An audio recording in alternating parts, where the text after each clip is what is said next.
Okay, welcome everybody to the June meeting, regularly scheduled meeting of the Board of Education. And could I get a roll call? Mr. Ferguson? Here. Mr. Keller? Here. Ms. Savage? Here. Mr. Smith? Here. Mr. Cash? Here. And if everyone would join me in a pledge of allegiance. I pledge allegiance to the flag of the United States of America and to the republic for which it stands, one nation under God, indivisible, with liberty and justice for all.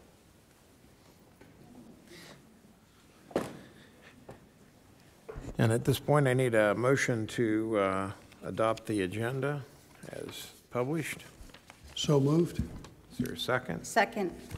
Been properly moved and seconded that we adopt the agenda. Is there any discussion? Seeing no discussion, we'll take a vote. Mr. Smith? Yes. Ms. Savage? Yes. Mr. Ferguson? Yes. Mr. Keller? Yes. Mr. Cash? Yes. And that takes us to recognition of students and state qualifiers. And turn that over to Mr. Langhouse. Yes, good evening. Mr. Bennett and Mrs. Morgan are going to help us recognize all the wonderful accomplishments that our students have earned over the past several months, especially for some of our athletic activities as well as in the performing arts. So ultimately, students, when Mr. Bennett and Ms. Morgan ask you to come up, we would simply ask you to stand by them. And then we're going to ask you to come through and shake the Board of Education members' hands and then stick around for a quick picture after you receive your award. So thank you all for being here. Mr. Bennett, Ms. Morgan. And too, you know, it's a beautiful evening, so don't feel like you need to stay for the rest of the meeting if you wanted to go. So thank you for being here. Thank you, Jonathan. Our first group here that we're going to be recognizing this evening is boys wrestling, and we have their coach, Mr. Andrews, right here. Thank you, Board of Education. We have several wrestlers being recognized today. Only a handful of them can make it. Our first one, freshman state qualifier, Oliver Fox.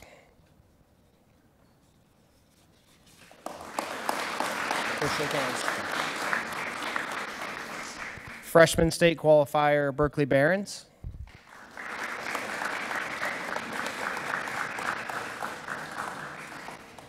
Good job. Go shake hands. Oh, that's awkward. Both Oliver and Berkeley join a short list of people who become state qualifiers as freshmen. It's our first ones, I think, since, I believe, 2015, so good job to you two. And then our three-time state placer, Carson Mize.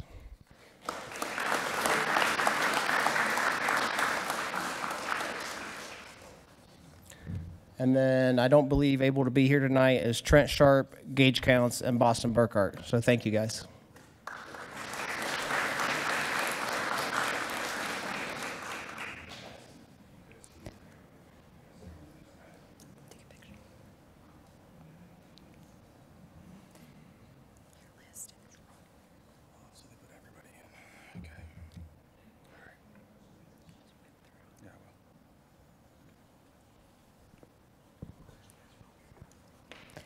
The next group we want to honor this evening are members from our girls wrestling program, and here to honor those young ladies is Coach Mr. Sean Andrews. Thank you for the opportunity to recognize our team. Finishing as state runner-ups was really a team-wide accomplishment, and we're very, very proud of them and grateful to be recognizing them today. It's a large list, and I'm not sure if I saw everybody that came in, so I'm going to read everybody's name, and I'll try to get them their certificates as they come. Good and bad, we had one of the larger rosters in the state. I think we finished with 38 girls on our team, so a lot of names here. Finishing third individually at the state tournament was Addie Lyon. Finishing fourth, Lori Grimes.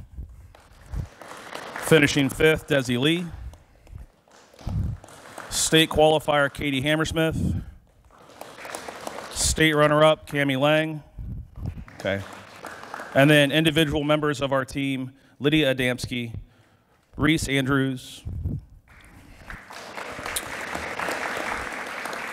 Grace Barkus, Lizzie Bates, Jaden Birch. I think I saw Jaden come in.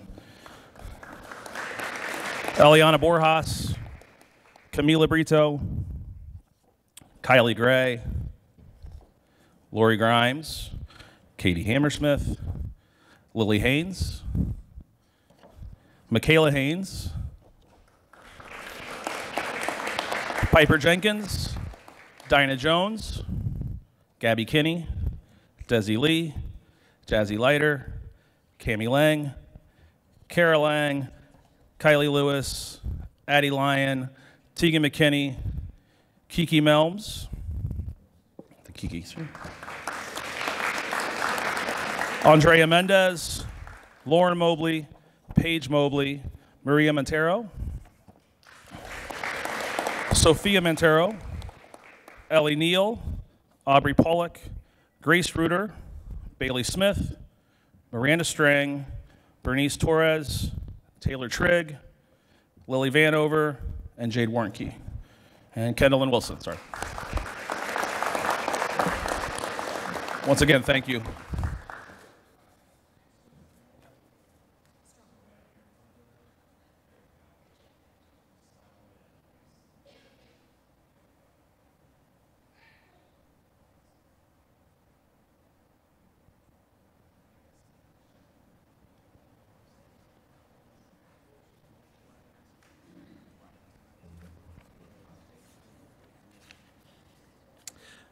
Next up, we have track and field, and we're going to have Lucy Howard here to present.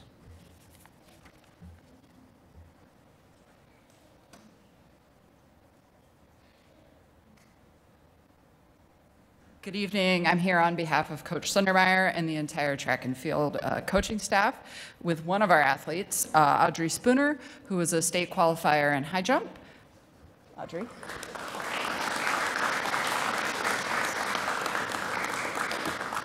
Our other athlete is Maggie Faust, who is unable to be here this evening. Thank you.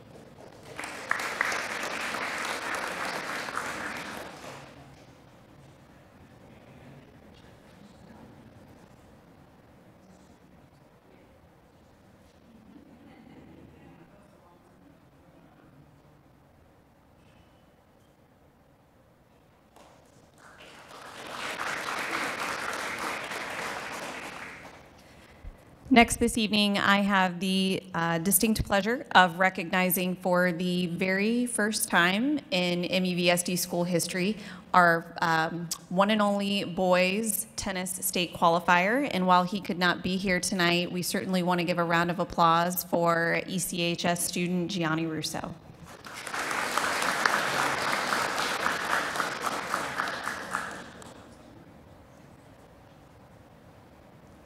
Can we invite Mrs. Anderson to the podium to announce our ag students for the spring? Good evening. So unfortunately, it might not be any surprise to you, but all of our students are currently in the field because it is not raining and has been for a long time, or are serving as 4-H camp counselors right now. So none of our awardees are able to be here tonight. However, if it's okay, I'd like to just tell you just a little bit about them and what they've accomplished. We had 4 different teams that we're recognizing at this point. The nursery and landscape team ended up placing 6th in the state out of over 307 individuals in 26 teams.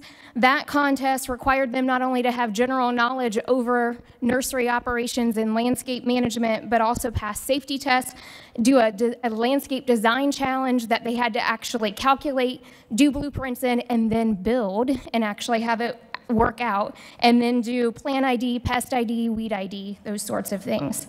Our veterinary science team, we had a state finalist out of 800, and I should mention the nursery and landscape students, I'm so sorry. That would be Wesley Thompson, Logan Ross, Emma Hamilton, and Aubrey Estep.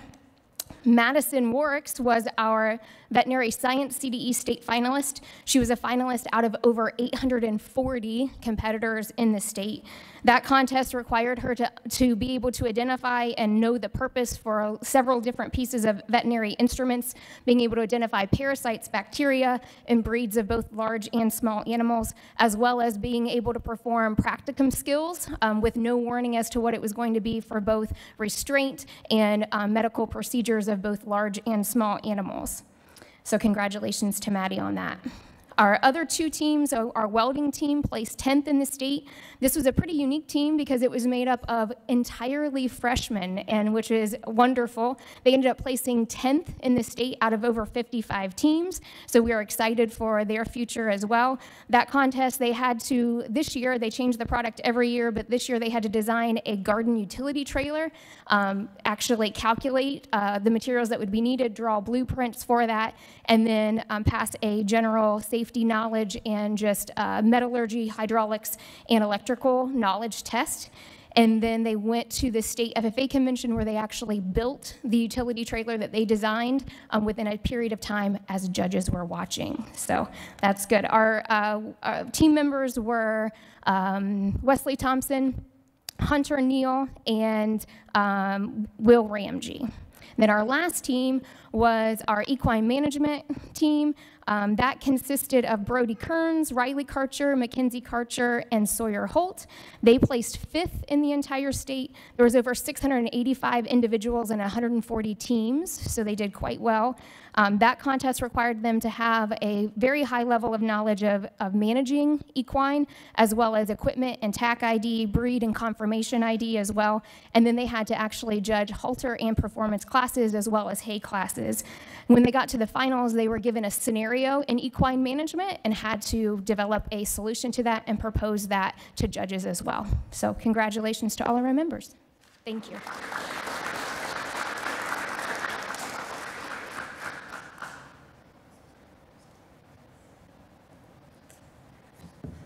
Next, we're going to recognize our DECA state qualifiers. We have a really long list of successful DECA students, so you are welcome to hold your applause until the end, and then we'll celebrate them all together. If you're here tonight, just come on up and get your certificate from Mr. Bennett. Clark Aiden, Aubrey Amos, Miles Armstrong, Colin Barta, Braden Bates, Hayden Beery,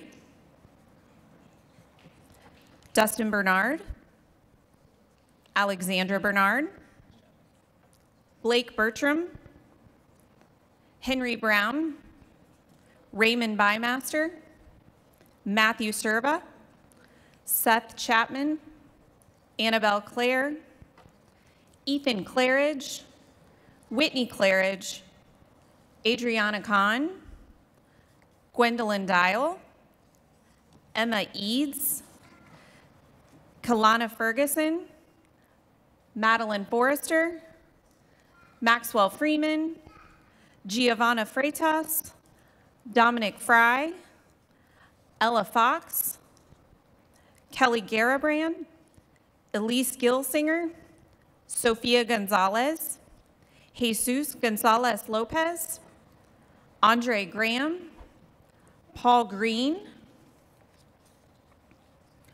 Arik Gunther, Tucker Heminger, Skyla Hickok, Peyton Hoskins, Anderson Geronimo Lozano, Jordan Johnson, Dante Noble, Dario Noble, Alyssa Krashi, Jacob Lane, Bryson Llewellyn, Kyla Maddie, Sophia Marquez Alvarez, Hayden Matthews, Sean McGee, Braden McMahon, Alex McNamara, Brody McSwords, Graceland McGinnis, Andrea Mendez Olarte, Rafael Mijares, Kyle Miller, Paige Mobley, Kara Moeller, Colton Montgomery, Ella Montgomery, Melissa Morey Flores, Matthew Page, Sadie Patton,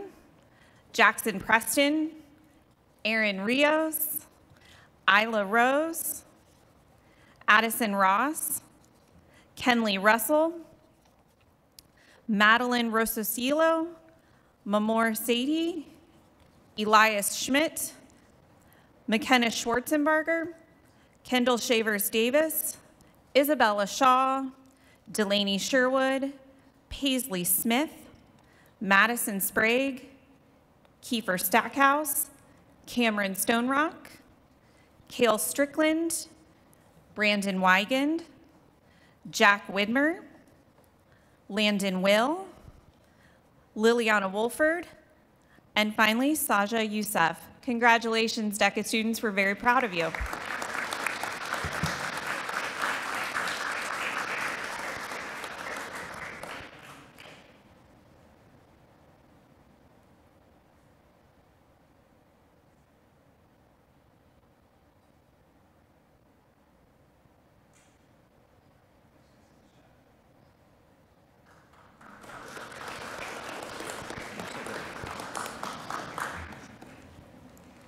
Since I'm on a roll, I'm going to also go ahead and state the names and recognize our students who received a superior rating at the OMEA district and state contest for choir this spring.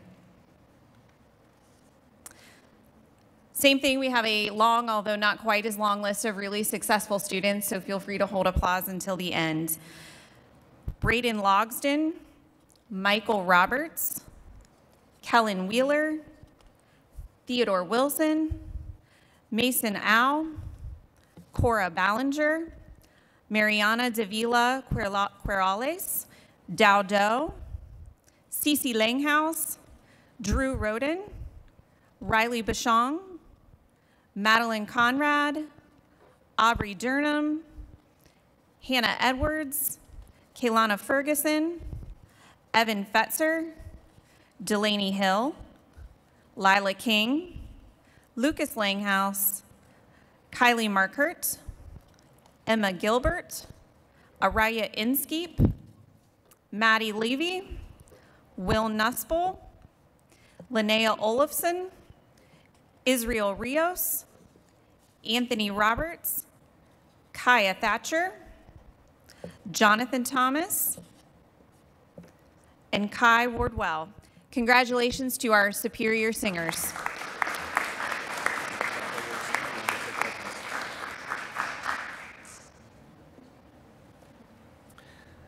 And last but not least, we have our Kappa Award nominees here. And again, a long list, so we'll call all the names, and feel free to hold your applause there till the end. We've got Emma Abbey, Kimsina Abdallah, Kaylee Althauser, Christine Anderson, Mason Au, Christian Ballinger, Cora Ballinger, Isabella Binfit, Sophia Boggs, Jovi Cheney, Amy Combs, Ann Connolly, Madeline Conrad, Alexis Corbett, Arcadian Crane, Paul Daniel, Dal Doe, Hannah Edwards, Avery Ely, William Evans,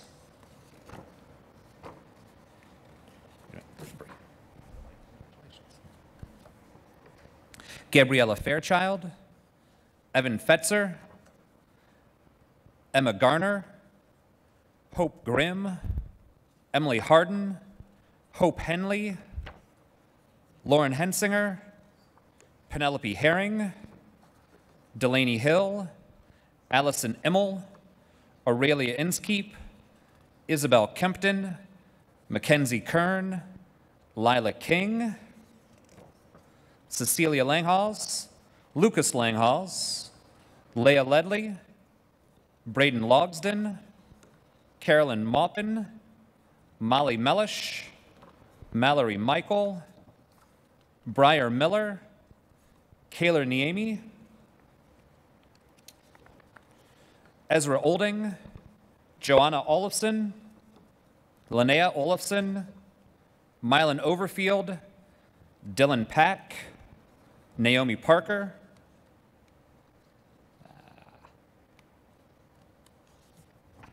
Alyssa Pulaski, Austin Prothero, Drew Roden, Israel Rios, Michael Roberts, Willow Rosen, Sophia Shepard, Lauren Simpkins, Elena Stillion, Kenzie Strasser, Noah Tashau, Kaya Thatcher, Hannah Troutwine, Leah Troutwine, Kai Wardwell, Brooke Welch, Kellen Wheeler, Claire Wireman, and Harrison Wygant. Congratulations to all of our Kappa Award winners.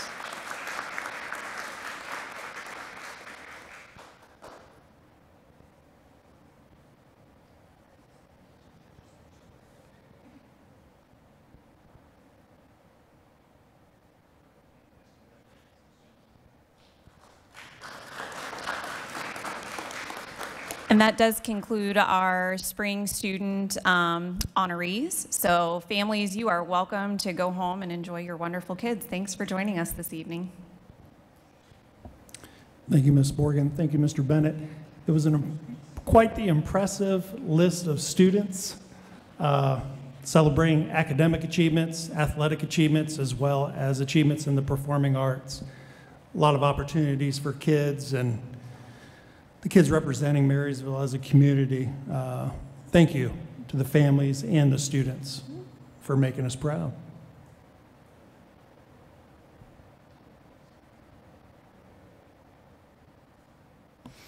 That brings us to our public participation, and I think Mr. Brandfast, you're up.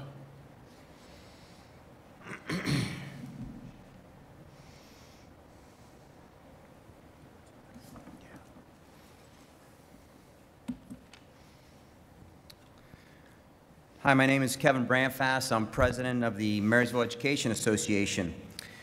And we are, first of all, we'd like to thank the members of the negotiating team, Bill Keck, Nan Savage, Diane, Todd, Johnson, Deb Carpenter.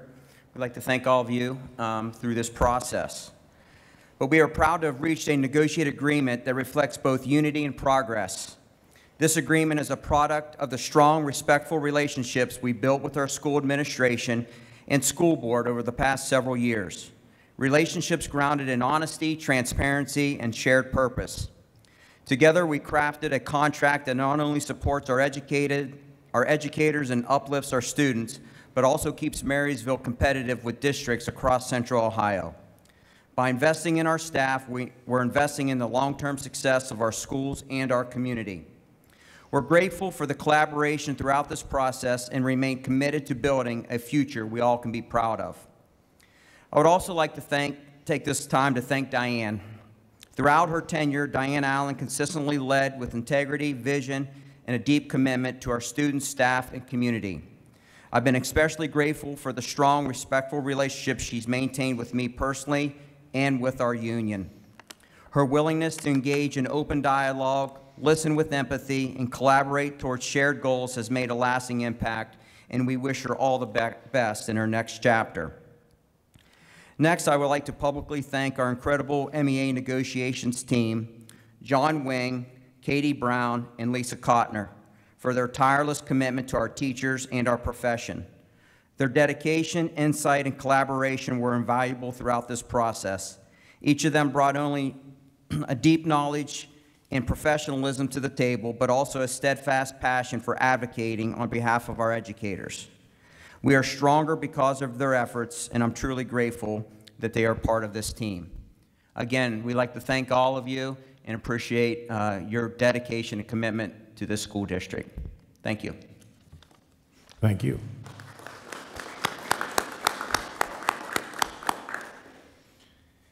And now we have a presentation from HPM.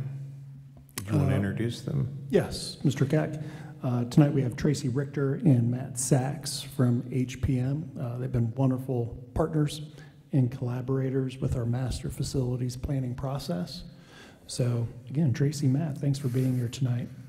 Thank you, Jonathan. Well, thank you, members of the board, for inviting us here tonight to present kind of a first reading of a roadmap to a facilities master plan of the future for Marysville schools. I got to start with acknowledgement, certainly, before I jump in here. I think that first and foremost, our community task force. Matt and I were just talking to one of the members, that we've worked with a lot of these, as you can imagine, over 25 years. And what a strong group of citizens. This group had attrition. We didn't lose a member. Like, everybody showed up every meeting. And they were non-biased, they took a district perspective, and they really brought thoughtful process to this. Challenged us when we needed challenged. Gave the suggestions when we needed great suggestions in here, helped us shape what I feel is a really strong facilities master plan for you. Second, I'd like to follow up on Diane Allen, picking up the phone and asking me to, come over from Hilliard and lead this master plan of this proud community. I'm very thankful for. Jonathan, thank you so much for your coordination, leadership in this. It's been valuable. Todd, your leadership on the financial side has been incredible. Jeff, behind me, I think, led an early effort in helping us walk these buildings and getting all that assessment information that is going to be most critical to moving this forward. The principals, they met with us several times during this. They're busy people during the school year, and they took the time to come and meet with us and, again, go through the data, be critical, and be very productive. It was good criticism, not critical, but good critical insight to how the schools worked and how they will work moving forward.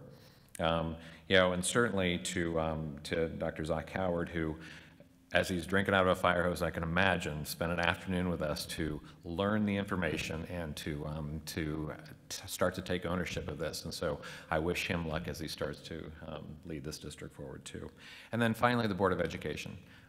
To enter into a master plan is not an easy thing as a board. And so I'd like to acknowledge the board for going into this, especially when you were going through a levy, while you're going through a board facility plan. So congratulations on that, and thank you so much for letting us come in to work with your community and work with this board to help you develop a facilities master plan. So let me jump into this. So, the process, took a while. We've been working with you for a while, but that's okay.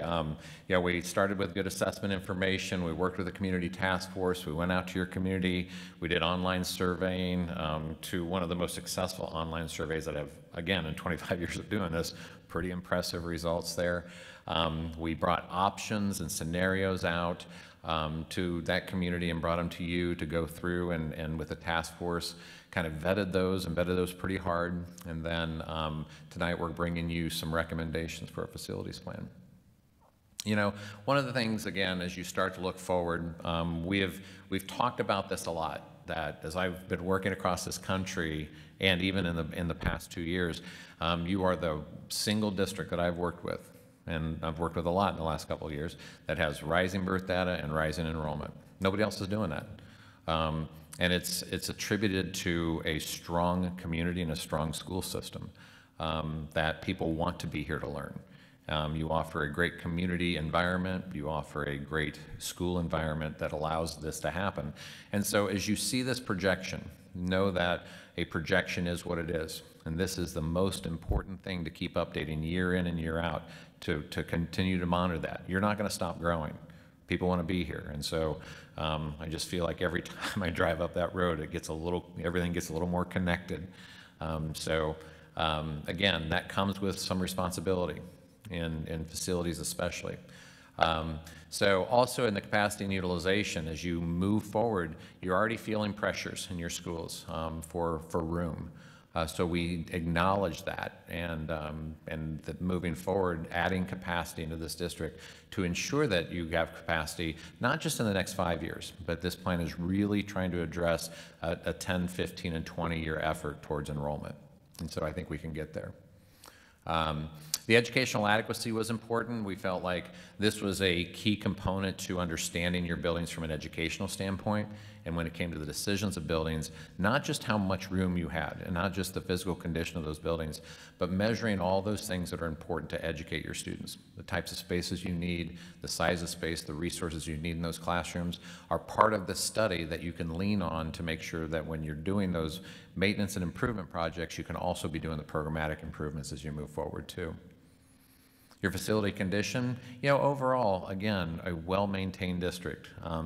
When you're going through a facilities plan, sometimes you're hoping for some urgency in something, right? Because there is a need to do things in facilities. This district does a very good job of maintaining your school buildings. And when you see that number, your total 5-year condition need about $44 million. Look, it sounds like a lot of money because it is a lot of money, right? But in context of your total portfolio, the number is very good.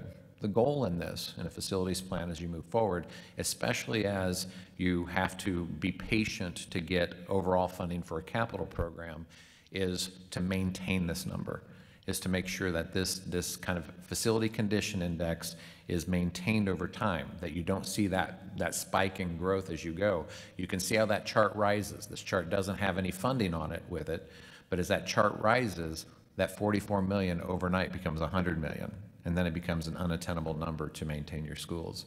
And so this is one of the goals of a facilities plan, is to maintain this.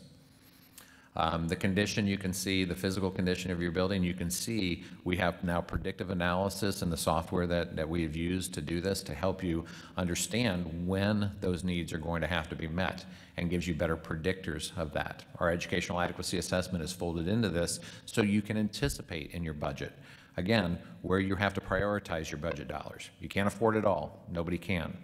But this tool now allows you that ability to be more predictive as you look forward. And so here's some of the findings from your 5-year look. As one of the things we were asked to do is, can we show what really the investment for maintenance is until we can really get to a larger capital program? And you can see, and this is also broken down by school, but you can see that over the next 4 or 5 years, there's going to be about $17, $18, $19 million worth of high priority needs you have out there. Now, when I say high priority needs, these typically lean themselves into life safety, and then the next level of that is what we kind of refer to as warm, safe, and dry. Making sure that those buildings are maintained so you don't have longer term issues. The other thing we've recognized in this plan is that when you do look at systems and replacing systems, that you're not just looking at components, you're looking at the complete system. That's one of the strong parts of this assessment, is that there's connectivity when systems are put together. When you replace a boiler, just don't replace the boiler. Look at the electrical, look at the piping, look at all that goes along with it to make sure that you're upgrading the entire system to get those dollars in there, to make sure that happens. Again, I think John's going to do a good job of maintaining this. And again, we're a phone call away from always making sure this data is updated. So the options recap, remember we went through a series of options, and just very quickly, I'm not going to spend a lot of time on these, but we went through kind of a do nothing option where just kind of keep the status quo out there, as we go forward. Again, what we realized quickly and what this task force realized is this isn't good enough. We need better for Marysville, we need better for our kids and families, and it wasn't going to give us the capacity that we were going to need to house the student enrollment that we project out there. The second one was really looking at the existing configuration of your buildings, maintaining that, and it looked at some conversion of Raymond, and I thought this was an interesting kind of path that we took of talking. We spent a lot of time talking about Raymond. And I hope the citizens of Raymond understand that they were an important part of this conversation. That we talked about different grade configurations for Raymond only in an effort. The true effort was, do people in Raymond want to stay in that community a little longer in their school, or do they want to be integrated sooner into the core of the Marysville schools? And when we went out to the community, we heard very strongly from them, is that, no, we want to move into that when other students move, we move. We are part of Marysville schools. And that was loud and clear, and this plan is going to reflect that. And so finally, the third option was to convert into a pre-K 5, 6-8 district, and what that would mean. And so again, what happened as these options got put together, they got modified and they got pushed around a little bit and kind of blended together a little bit even. And that was the intent of the options. No option goes in perfect when we go out to the community, and all that input that we got from the task force and the community, the principals, really helped shape these recommendations moving forward. So let me talk about those recommendations. So overall, the recommendations are first and foremost to convert to a grade configuration of a pre-K, and we always parenthesize P because it's how you house your pre-K in time, K-5, 6, 8, 9, 12 district.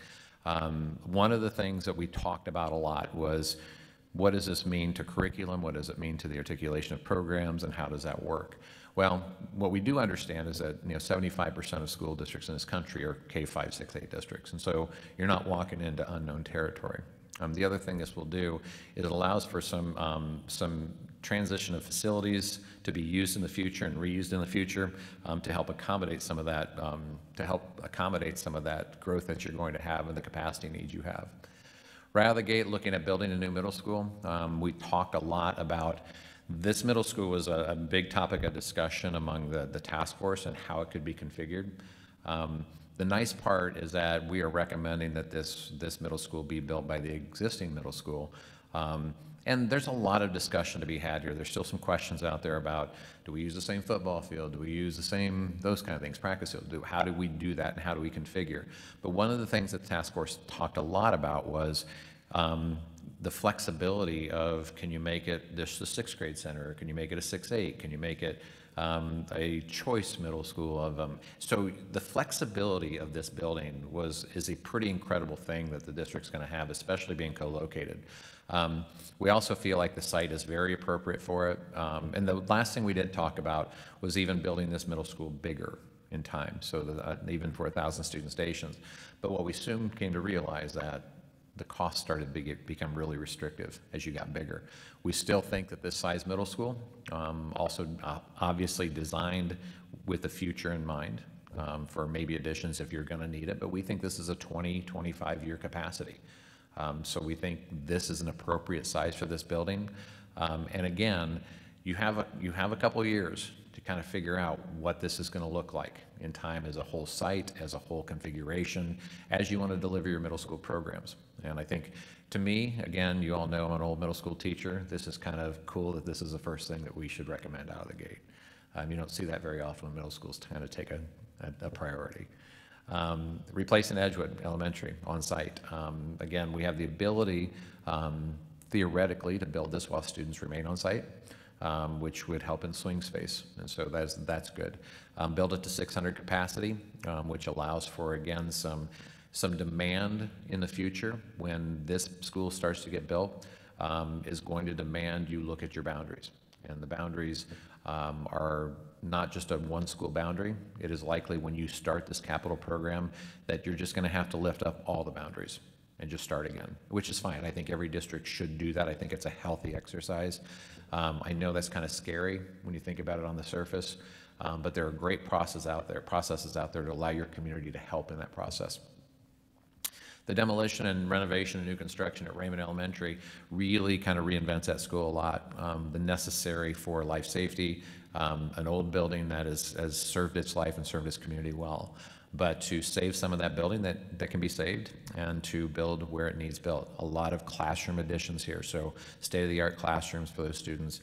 And then along with that, building a bus depot at the Raymond site that allows a bus to be serviced and fueled. That way you're saving, the ROI on that is very quick when it comes to the mileage and gas and transportation for students at Raymond. The deferred maintenance at Mill Valley, Naven, and Northwood, again, continued investment into those buildings as you're moving forward. And then pre-K accommodations at, it's accommodations on that, I'm sorry, didn't get that spelled right, sorry, we'll change that. At Creekview, again, as that becomes a pre-K center within elementary, modifications will have to be made. Cabinets will have to be lowered, a few commodes will have to be lowered a little bit, those kids aren't as big, and you'll have to do some accommodations at that building for pre-K. And we feel like that's the appropriate amount. Over time, again, this is reflected with escalation in mind. We have specific sheets that we've handed over to the district that show the cost line by line, everything from, tear down to contingencies to escalation to soft cost, FF&E, all the professional costs that go along with it, including escalation to time of construction. Again, I think this is a number that has to continue to be looked at. Now, we think that this $150 million could fit theoretically right now into what could result as a no increase to the tax rate in that time period. Again, you've got some retiring of debt that's going to occur, and we'll just continue to monitor that. Again, this can have some flexibility in it if at some point the board wants to go after a bond, a school bond for capital improvements.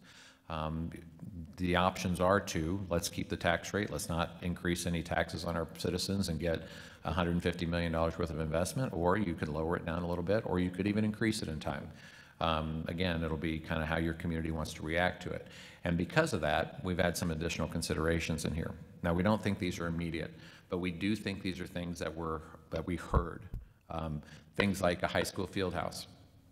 We have costed this out for a state-of-the-art field house for the high school in time. It is, again, it's becoming a competitive world out there, and a field house doesn't act just for athletics, and we do know that. I see field houses being used for band practices, for large-scale events. They're used for testing. They're used for all kinds of things. But the fact is that, you know, in order to keep that edge out there that Marysville is so known for, is your athletics and that participation in that, this is something that we heard about. High school theater improvements. No cost on that yet, and the reason for that is that really has to be scoped out. That really has to be an architectural solution to what needs to be done, but we know it's an identified need out there. Elementary playground upgrades, as you go, I think that's a budget discussion. You know, sometimes that just comes in operational budgets that you guys can pass every year, that you need improvements that can come out of your maintenance schedule. And then there's high school deferred maintenance, you know, making sure that these high schools, I think one of the best moves that I've seen in the historic kind of movement of your district is that addition of the early college that allowed for plenty of capacity in time and a good building. And it's a strong program, so you got all the benefits of the right thing. But it's going to be hard to maintain schools in time. And when you're thinking about high school replacement of the future, I mean, look, you're 20, 25, 30 years out from something like that. And today's high school costs $150, $175 million. Those are big ticket items. And so it is crucial to maintain your secondary buildings. Because, you know, I've just shared with another district, my kind of fear in this planning world that I'm in is that districts like Marysville and even Hilliard's, and we're districts that can't afford $200 million buildings. There's just not enough dollars unless something else sacrifices. And so it's critical to maintain our buildings and maintain them well. And so I think this is something that we should just pay attention to as we go forward. So kind of a timeline, again, general timeline. This is a roadmap as you go. You can see as they all come into play, you kind of start with that middle school. That middle school kind of has to be the trigger of everything as you go in. The middle school is going to free up that capacity at Creekview, allow that to happen, and then Edgewood, as that starts to get built, it starts really the movement of all this. Again, this is all adaptable, and I think that the one thing I do want to stress is that the adaptability of this until 2030 is going to be necessary. The continued review of your enrollment, the continued review of that utilization of your facilities, the continued review of the condition, which is nice. Again, you've got a great database that's easily updated. When you fix things, it can be corrected in there, and we can continue to see those escalations, even though we already have those in as we go in there. So with that, that is the presentation I have for you tonight. Any questions you might have?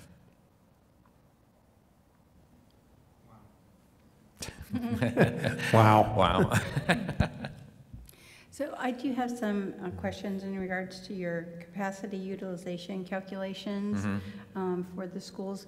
So you're showing the 24-25 utilization, you know, from like 72 to 103%, and then you get to 28-29, you're like 69 to 122. So clearly, redistricting is going to be in the I'm talking about elementary schools specifically. But what is the trigger point or management point that you use for capacity studies? And I suspect that 100% is not really the goal. No, and I think that's an excellent question. I think that, look, you can maintain a building at 100%, but not for very long. I mean, it does. We talk a lot about underutilized buildings, but we don't talk a lot about overutilized buildings. They put pressures on buildings that, from condition to resource and staffing to all of those things that start to be detrimental to a campus. And so, 100% is maintainable, but not for very long. And so, I think that because of where you sit financially, to be able to do the corrections of the capacity is going to be difficult, like right away. And so I think that if we're going to start to balance enrollment, I think one of the things we should look at moving forward is that if the district goes forward with a plan as they see it today, is to go ahead and do a boundary process that will react to the capital program. Does that make sense? So you make the boundary changes, knowing that the boundaries then will be, and it could be inconvenient for 1 or 2 years for some families out there that might pass a school or might, just for a couple of years though, to accommodate that. But with good transportation planning and even scheduling sometimes will be impacted by that. I actually think you might be in a position where, and which is rare, that you might have to make your boundary moves before you do your capital program. And it's not ideal because you haven't passed a bond yet, you haven't done that yet, and so it's not ideal, but it's going to show people the necessity of the capacity needs you have. Thank you.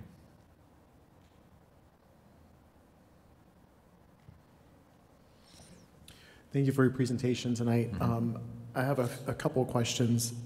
I know our elementary schools are pretty much, they feel tight at a capacity, but it looks like the timeline does not require action until 2030. Is that, am I reading that correctly? So the capital program is more reflective of your funding capability, not necessarily when, I think that you have some necessary action before that for capacity reasons. But again, unless there's some appetite for being able to incur some debt somehow to get that capital moved forward in front of the retirement of your current debt. And there's always ways to do that. I mean, you can look at your citizens and you can say, hey, we're here, but we're going to be here in a couple of years. And there's always ways to ask. But I think this timeline is reflective of that budget reality and your finance reality to that. The need is sooner, no question.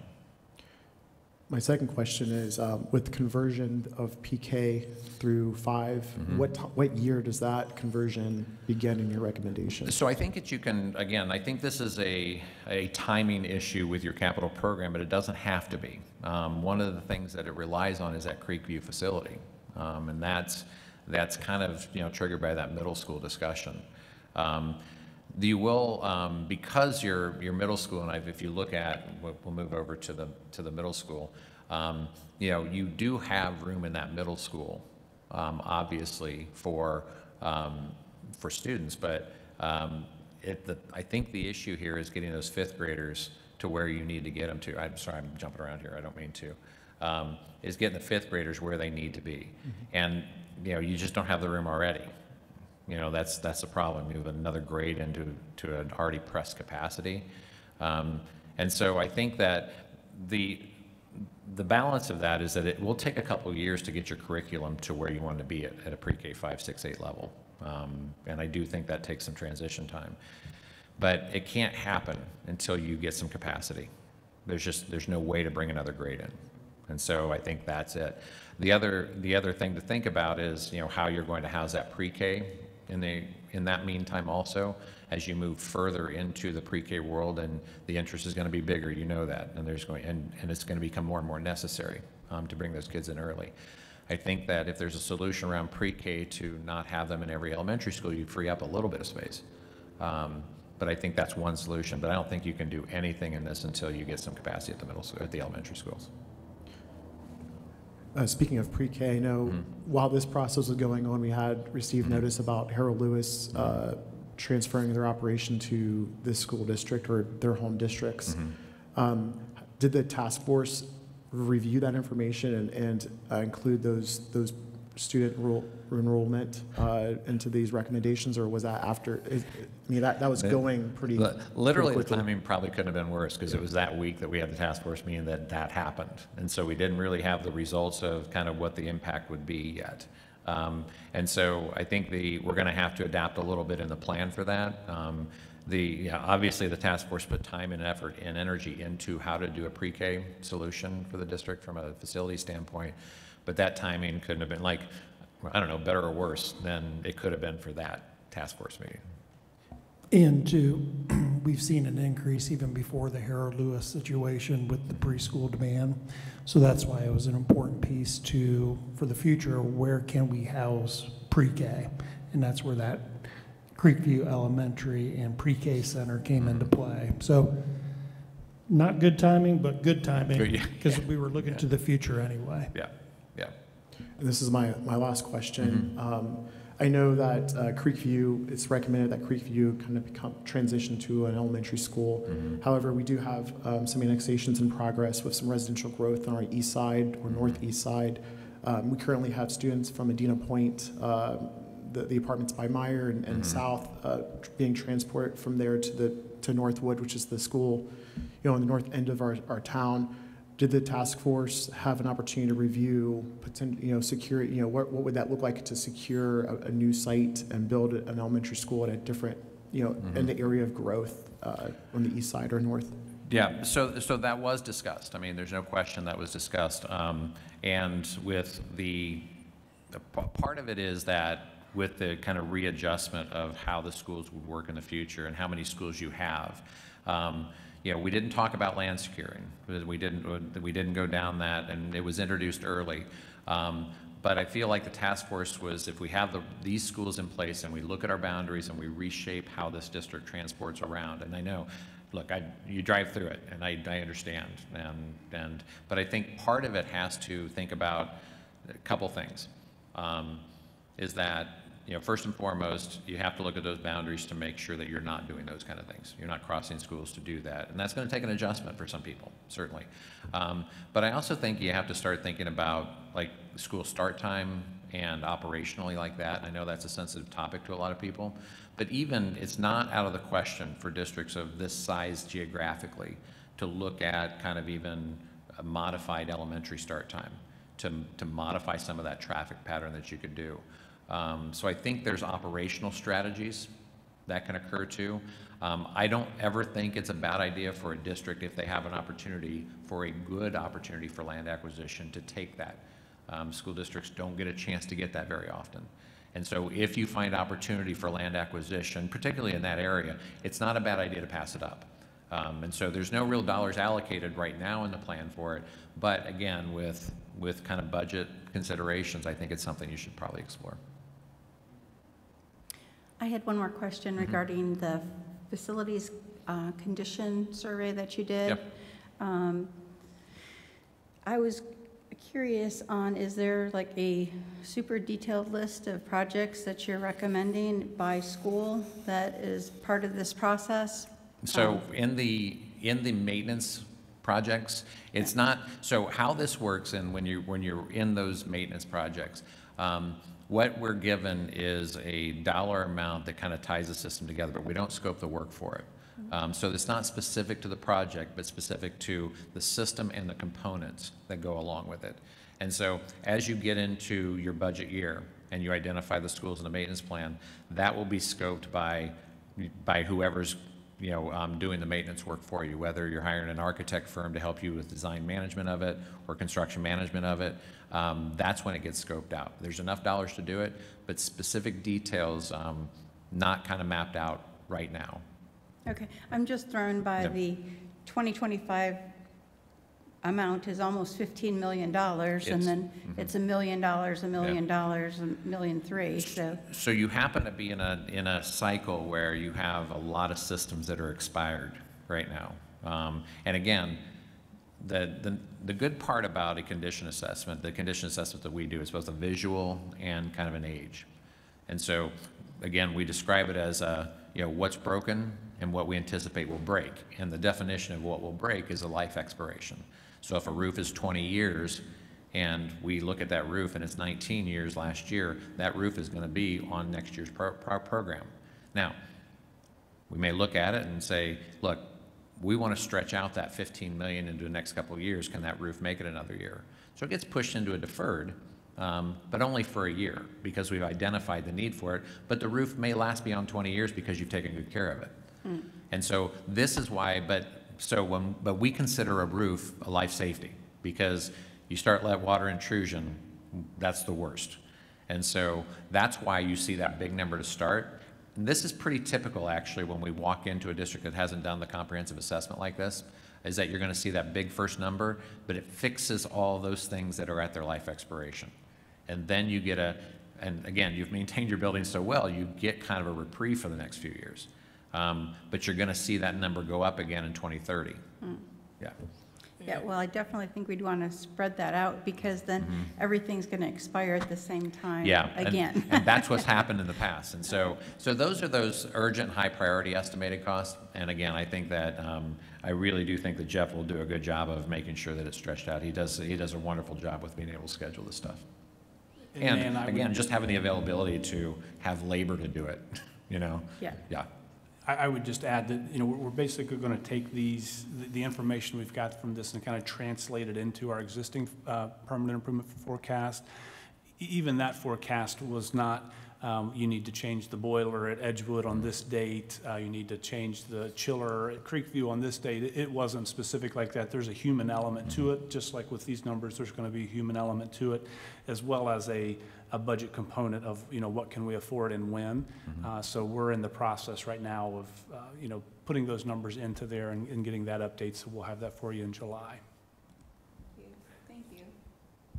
This is probably more of a question for Todd. Todd, when you may have shared this with us, when does some of our debt begin to retire? Well, the debt is retired. Our debt payments are created so that it's the same amount annually. So there's different things that actually have already retired, but we're still paying the same amount annually the way it's all structured. So December 2029 will be our final debt payment, and we would be debt-free at that point.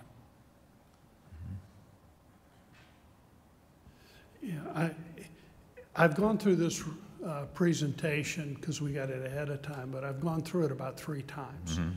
And every time I went through it, I found additional information or I came up with an additional insight. And I applaud my fellow board members. They came up with questions. I had so many, I couldn't figure out which ones to ask. So I ended up with a couple of observations. And one is that I think it's important not to overlook the fact that you began with an academic focus. How do our teachers teach? And how do we use space in an instructional way rather than just saying we need 28 square feet per kid, so you need 17 more classrooms or whatever. And I really appreciated that approach. Creekview and the additional middle school, as in your presentation and in the data you provide, it becomes the lock pin really for everything else because, as Jermaine was saying, maybe we build another elementary. Well, if you use Creekview as the other elementary, then you know you're not building that elementary building.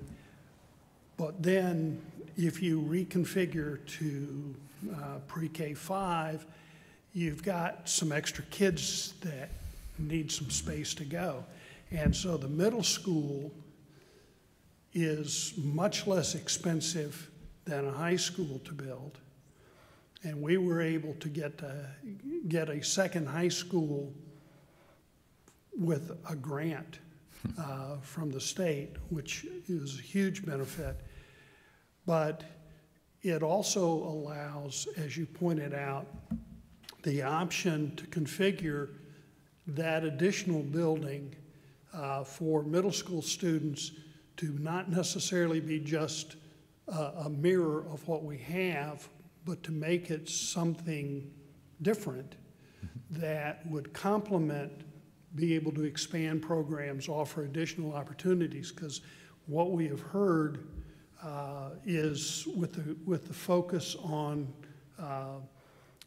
career education and workforce development, maybe we put up a building that is designed with more STEM technology, more introductory career spaces, and those kinds of things, and be able to move kids, you know, between buildings at semesters, or, you know, I think there's a lot of good things. And the most intriguing thing is that with, as Todd has said, we're going to reach a point where some of our payments come off the books. We do have an opportunity to be able to take a major step and be able to address this in a way that's not going to add additional tax burden to our local communities. And I know that that was very much a part of all the decision-making process, and the timeline reflects that, and all of those kind of things. So what you've given us, I think, is a very valuable look at our district, and a roadmap that allows us to move forward, both to meet the needs of the kids, to meet the needs of the community, and to be fiscally responsible. So thank you. Thank you. Okay, thank you. Good presentation. Thank you so much. And once again, thanks for the opportunity to be able to work with you and your community. It's greatly appreciated. Okay, we're up to the superintendent's report. Mr. Langhouse. Just a few items here real quick. Kindergarten enrollment, currently we're at approximately 350 students. Last year this time we were at about 380, 384. So we're a little bit down compared to last year, but it typically picks up mid-July and early August. So we definitely expect those numbers to go up quite a bit.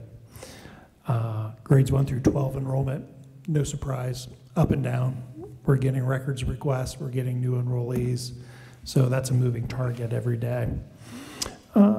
Just wanted to give a shout out to our former superintendent, Dr. Allen. She was actually confirmed this week as the first deputy director, the State Department's Division of Primary and Secondary Education. She'll be working with the director, Stephen Dakin, at ODU. We wish her well. I figured she wanted to stay retired too long because she wants to get back to making a positive impact on kids. And again, we wish her well and representing the Marysville community at a state level. I've had the pleasure of getting to know Dr. Zach Howard over the last several weeks, spending time with him, getting to know him, interacting with him, and I have been extremely impressed.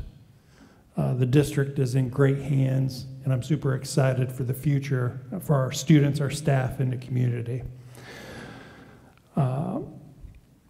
Also, too, previously at the last board meeting, Diane talked about SROs, and again, you know, due to the levy not passing in November, those officers were placed into other positions that needed to be filled. And again, we just can't snap our fingers and hire all new officers. There's a process. So Dr. Howard's actually been working with Terry Emery and Chief Brooks on what that plan will be as we move forward and transition SROs back into our schools. And once that's been finalized and ready to share, we'll definitely be updating the community on what that plan will be. Also like to thank Scott Philibom. He is our new HR director. He actually started June 2nd, and it is prime time for the HR world. He has hit the ground running. Thank goodness for his experience and background. Again, has done a great job. Excited to have him on board. Also, too, just a special thank you to Deb Carpenter, our assistant treasurer, and Sharon Gindelsberger, HR coordinator. They really stepped up the last few months, took on a lot of additional responsibilities before this transition could occur. So just wanted to thank them both. And then the last portion of the superintendent report will actually be a presentation. Todd Amos, our director of transportation, and Ryan Walker, Director of Operations, are here tonight to present in regards to high school eligibility zone for transportation, as well as high school group stops. Good evening, everyone. As you know, we have been wrestling with solutions for quite some time and how we service our students in transportation. We have had staffing ups and downs over the last 5 or so years, but unfortunately it's been more downs than ups. And we brought our parent group back together, let's say a few months ago, to have discussions with them about what they might find kind of the guardrails, like what's tolerable, what's not, and how we approach this. Todd Amos, Transportation Director, is going to run through a presentation that will outline a couple of things that we're going to present to you tonight, actually, but they'll outline what we thought was going to give us some relief on the transportation side, but also maintain as much possible service to our students as we could.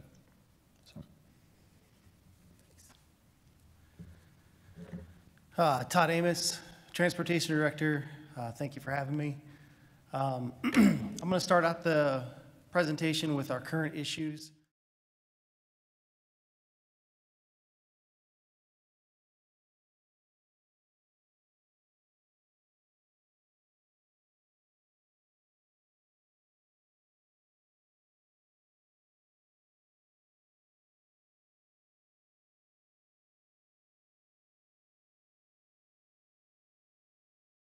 And the number of required stops has grown. We have 5 additional neighborhoods, apartment complexes coming online here for next year. We started to see some of those come on as early as the last few weeks of school.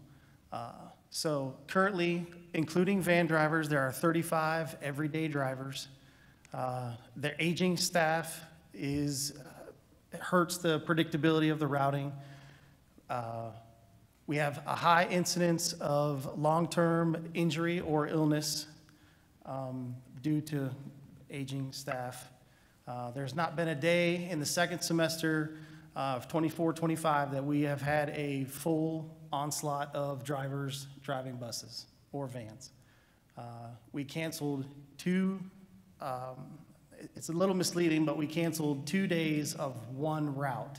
We put notice for several of the other routes, probably a handful, maybe 6 times, letting them know that they were next just in case somebody called off. Increased demand for the special needs, to cover the special needs students. We're talking about 7 this year. When I first started, we had 4. Last year I committed to doing 5. And with the opening of Raymond Elementary being a special needs facility as well, we're going to need a total of 7. Also, there's additional non-public and non-public school demands that are on us as well. The efforts we took in this last year, we hired 6 drivers. We lost 2. We lost 2 to them getting full-time jobs. They do sub for us if and when they can. It's not often, but it's greatly appreciated that they're willing to come back and drop what they're doing, their time with their families, and come to help us out. We are training 3 drivers over the summer. We've had hiring events. We've consulted consultant reviews, trying to get ideas of how to get people in the door, try to keep people. We should be able to achieve time savings with the group stops that we're proposing in the next few slides. Keeping the split between the high school and middle schools still seems to me to be the best option to handle all the tiers of the busing. The staffing outlook. So anticipated everyday regular drivers, we're going to need 28 to 30. Anticipated everyday special needs drivers, we're going to need 7.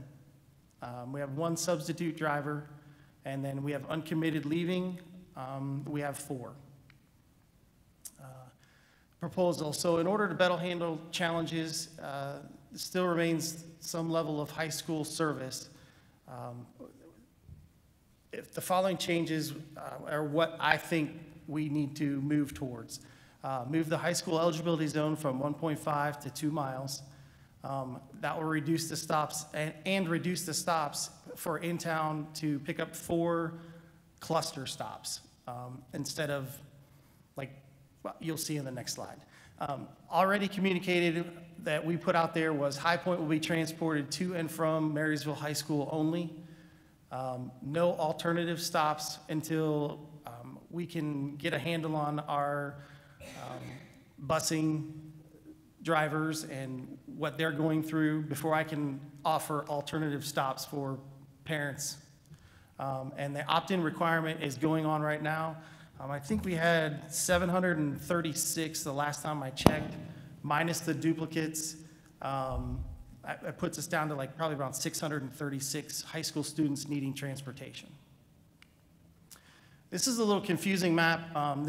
So I'll take responsibility for this one. The orange is the existing non-eligible zone for a 1.5 mile zone. As you can see, whatever's in orange, those would not be eligible for transportation. This was built by the TransFinder team 2 years ago. It's not even close to what it should look like. This is the proposed 2 mile eligibility zone, non-eligibility zone. So anybody in the orange would not be eligible for transportation. And I'll go through the stops on the next slide, but the colored stops that are associated to these are the cluster stops that we've proposed. One of them is the Mill Valley Pool Lot. This stop will be picked up first in the morning and dropped off first in the afternoon. We'll have another one at Naven Elementary. We'll have one at Elger Park, but it'll be the South Walnut Elger Park entrance, not the one where the skateboard ramp and all that stuff is. It's on the back side of Elger Park. And then Aldersgate is the park entrance at the corner of Palm Drive and Emmaus, and it's by the pickleball court. I picked the pickleball court because on the very corner of Palm Drive and Emmaus is a big, huge pond. So I feel like that might cause some, maybe some undue dunkings in the pond, possibly. Gains, what do I plan to gain out of the big stops? Time. Shorter cumulative time for high school routes allow drivers to proceed to the next tier quicker, and less rushing routes for drivers to make it to the next tier, and more predictable schedule for the riders, and a reduction for demand. Again, this is not a solution. Balancing driver shortages with the demand for reliable service is not a small task. I've been working on this since spring break of this past year. We have been through exploring all possible solutions while trying to minimize the disruptions. The idea of a single route cancellation on shortage days might help keep essential services running, but it certainly doesn't resolve the broader staffing issue. The state does not require transportation for high school students, nor does it prescribe a walk-to-stop minimum. So we have some flexibility on how we can serve the high school population. Elimination of the high school busing was part of the conversation at the very beginning because we just weren't sure how many drivers we were going to have or that were going to come back. But we do not believe at this time that it is necessary. While that's an extreme option, this could be the next step if staffing shortages become worse or if growth and demand continue to outpace our ability to grow our staff. Another option could be expanding the eligibility zone to the high school students. The proposal of shifting the resources to support the other tiers through the expansion of non-eligible zone is the least disruptive for families in our community, and it'll improve reliability when we are faced with short-term disruptions through regular absences or unexpected resignations or long-term leaves. Any questions? So you're talking about 2 miles for the high school, correct? Yes, high Okay. school only. Elementary remains at? Elementary remains the same. It's 1 mile, and Creekview is 1 mile. Okay, I just wanted to clarify that.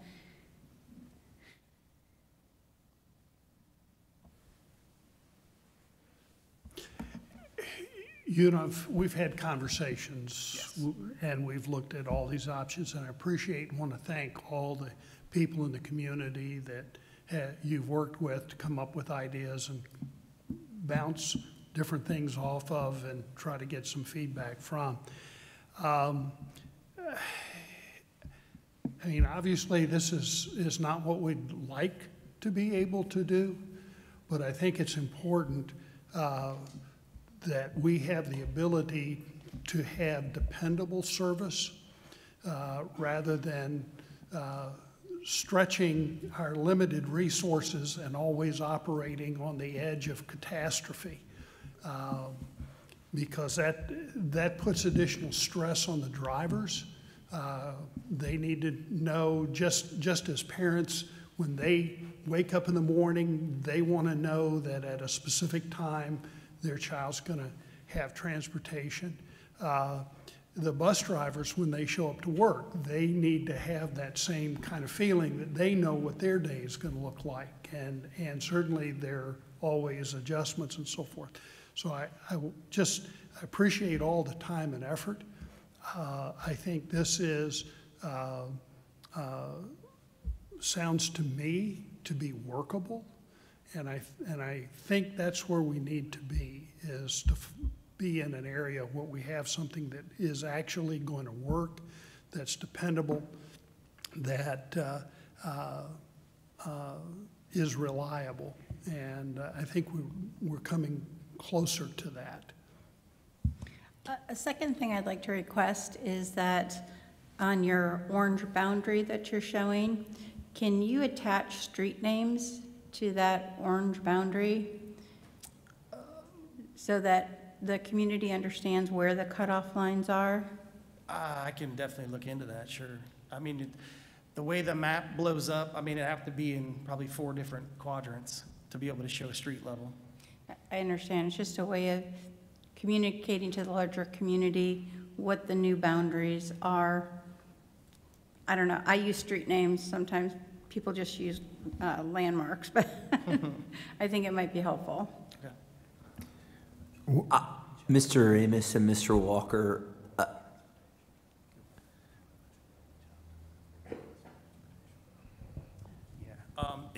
Ryan made a valid point.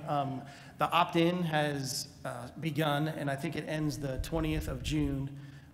And the ones that I'm going through, I am notating if the new families that have asked for transportation are in the non-eligible zone. And my secretary is going to call every single person that's in the new non-eligible zone and let them know that they're not eligible for transportation.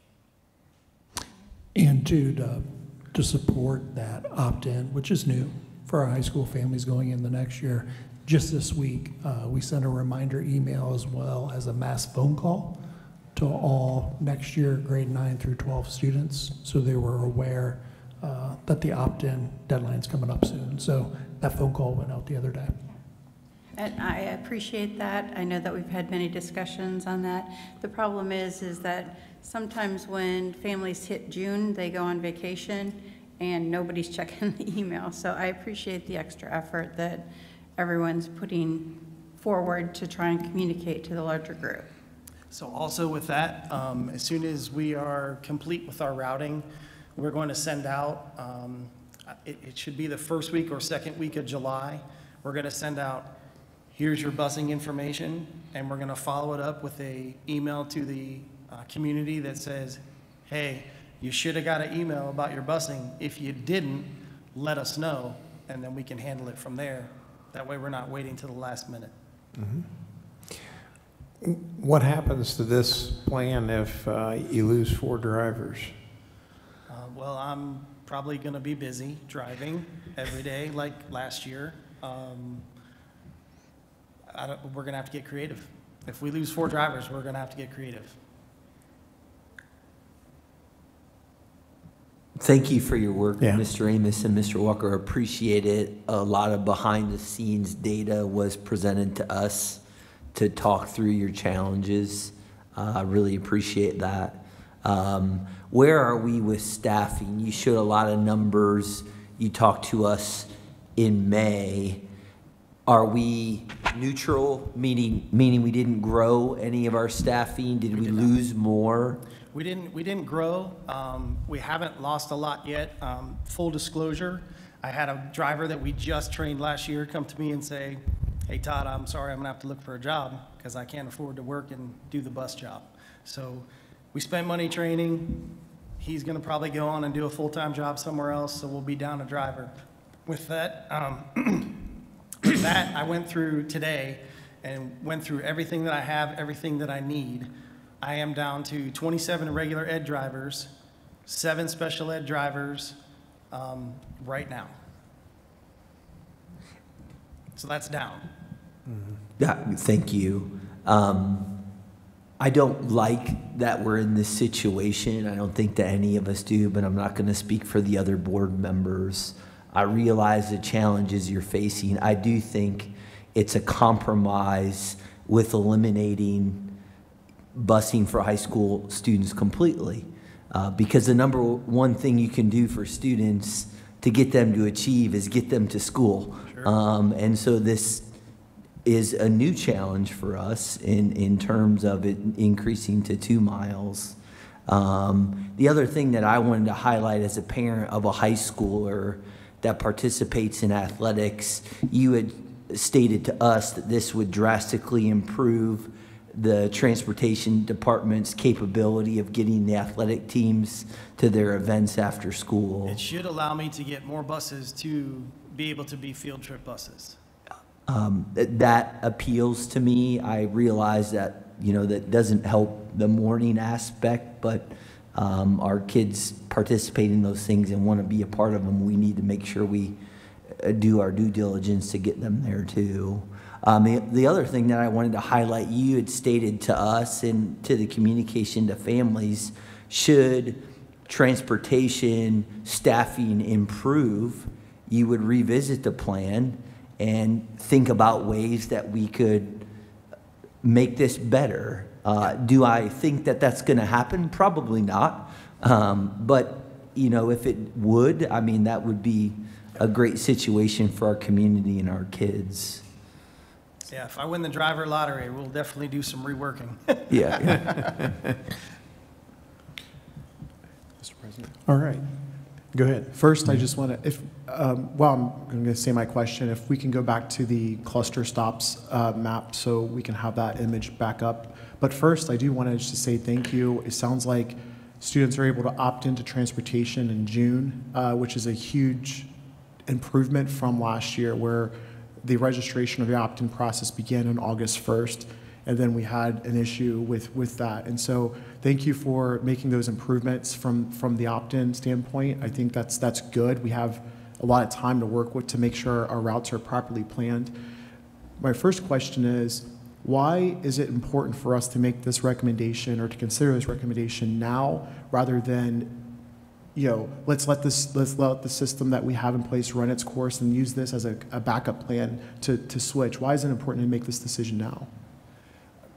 For me, the only thing I'm gaining from this is time.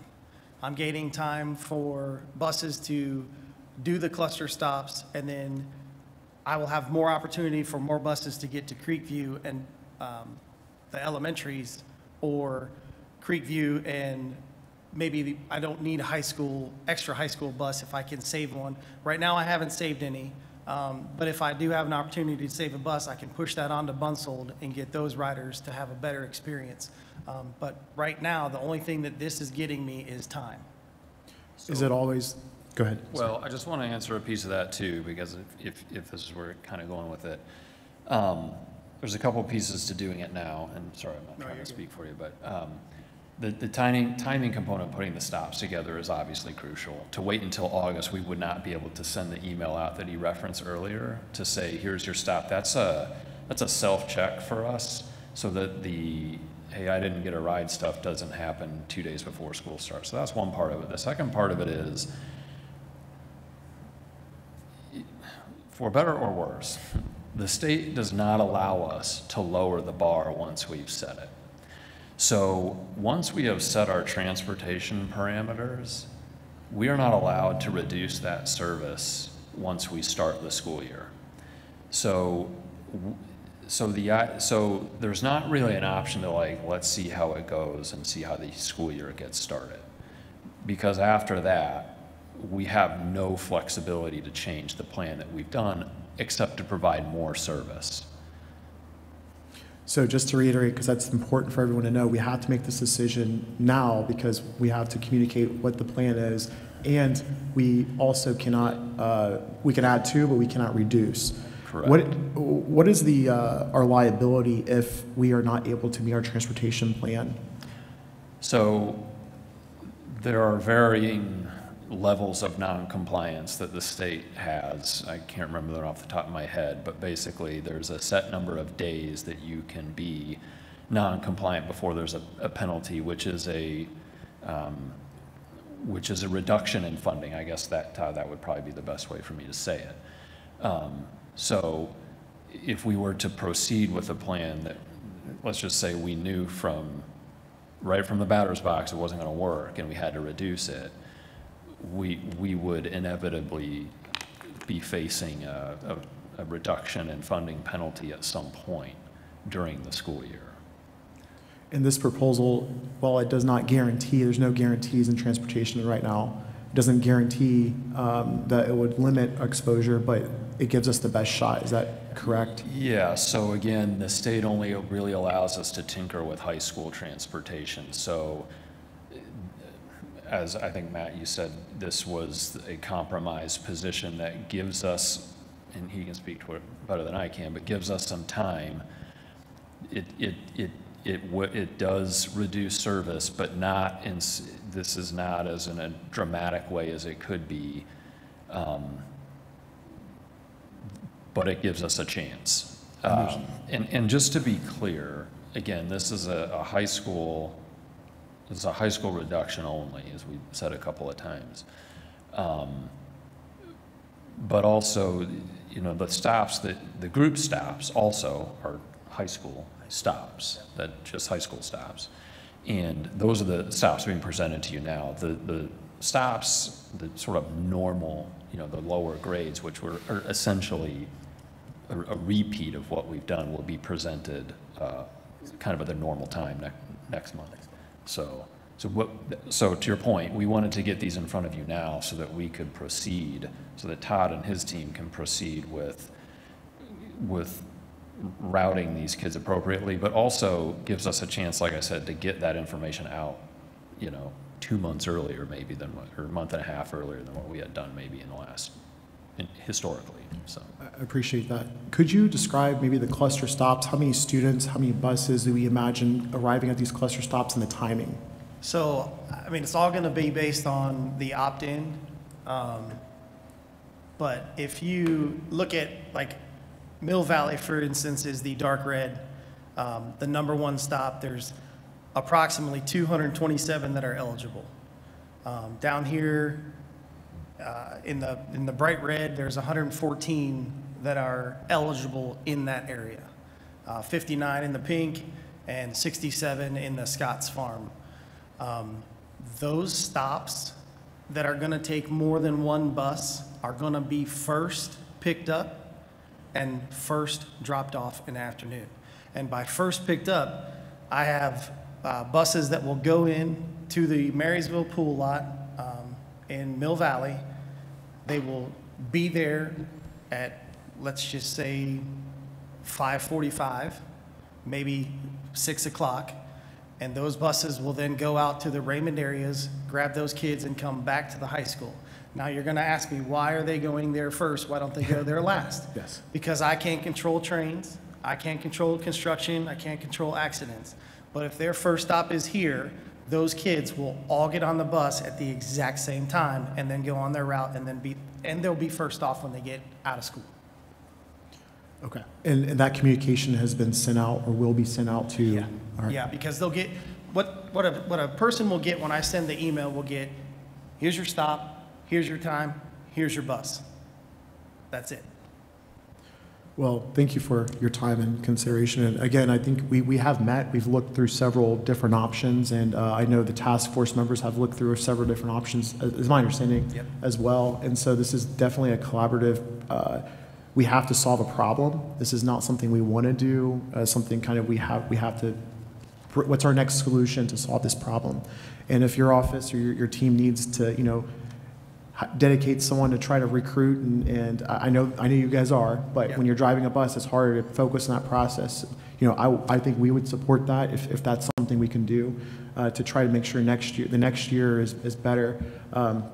But we understand the challenges, and we're trying our best to provide reasonable solutions. So thank you. The only other thing I was going to say, and take it for what it's worth, and you probably presented to us before, the Naven stop. There are some homes off of County Home Road, but I would imagine that most of those high school students are probably coming from Scott's Farms. Yeah. And so if there's not kids going to those homes off of County Home Road, I feel like they could be in a better situation looking at that spot and making it more centralized in Scott's Farms. I just was thinking of our students when I saw that. Yep.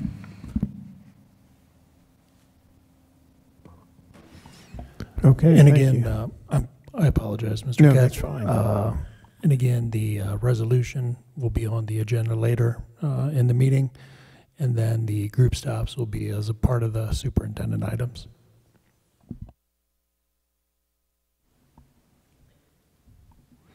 Okay, and we're on to the treasurer's report.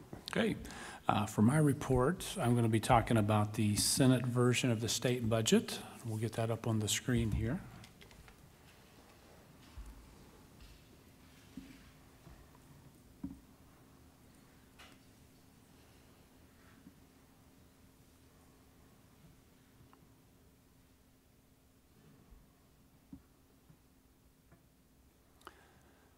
So the Senate has already approved their version of the budget, and the House has already voted not to concur, which is no surprise. I've never been, since I've been a treasurer, they've never actually agreed. So that means that now this is going to go to a committee. And it's really hard to say where they're going to go, because there's a lot of differences between the versions.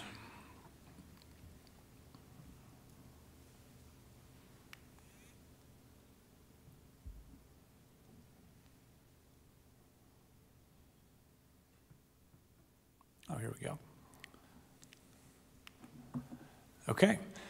So the Senate version of the budget, there's an increase of $149,000 for next school year. You can see the numbers for the House and the governor's version.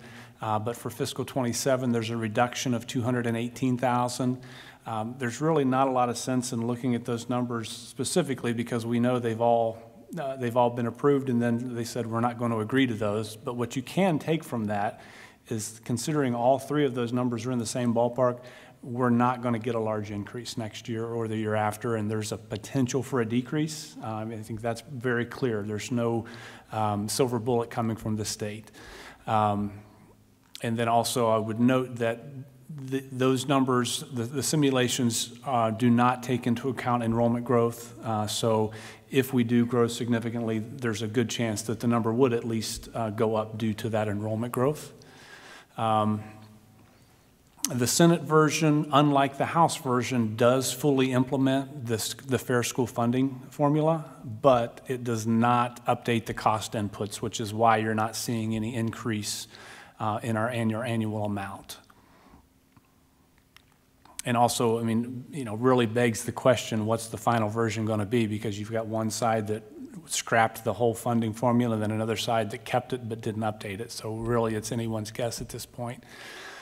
Some other provisions there. Emergency levies would be included in calculation of the 20 mil floor. What does that mean to us? It means lost revenue in the 5-year forecast. So the current forecast assumes growth based on inflationary growth being on the 20 mil floor. When you include emergency levies into that calculation, basically that eats away that growth we would have received.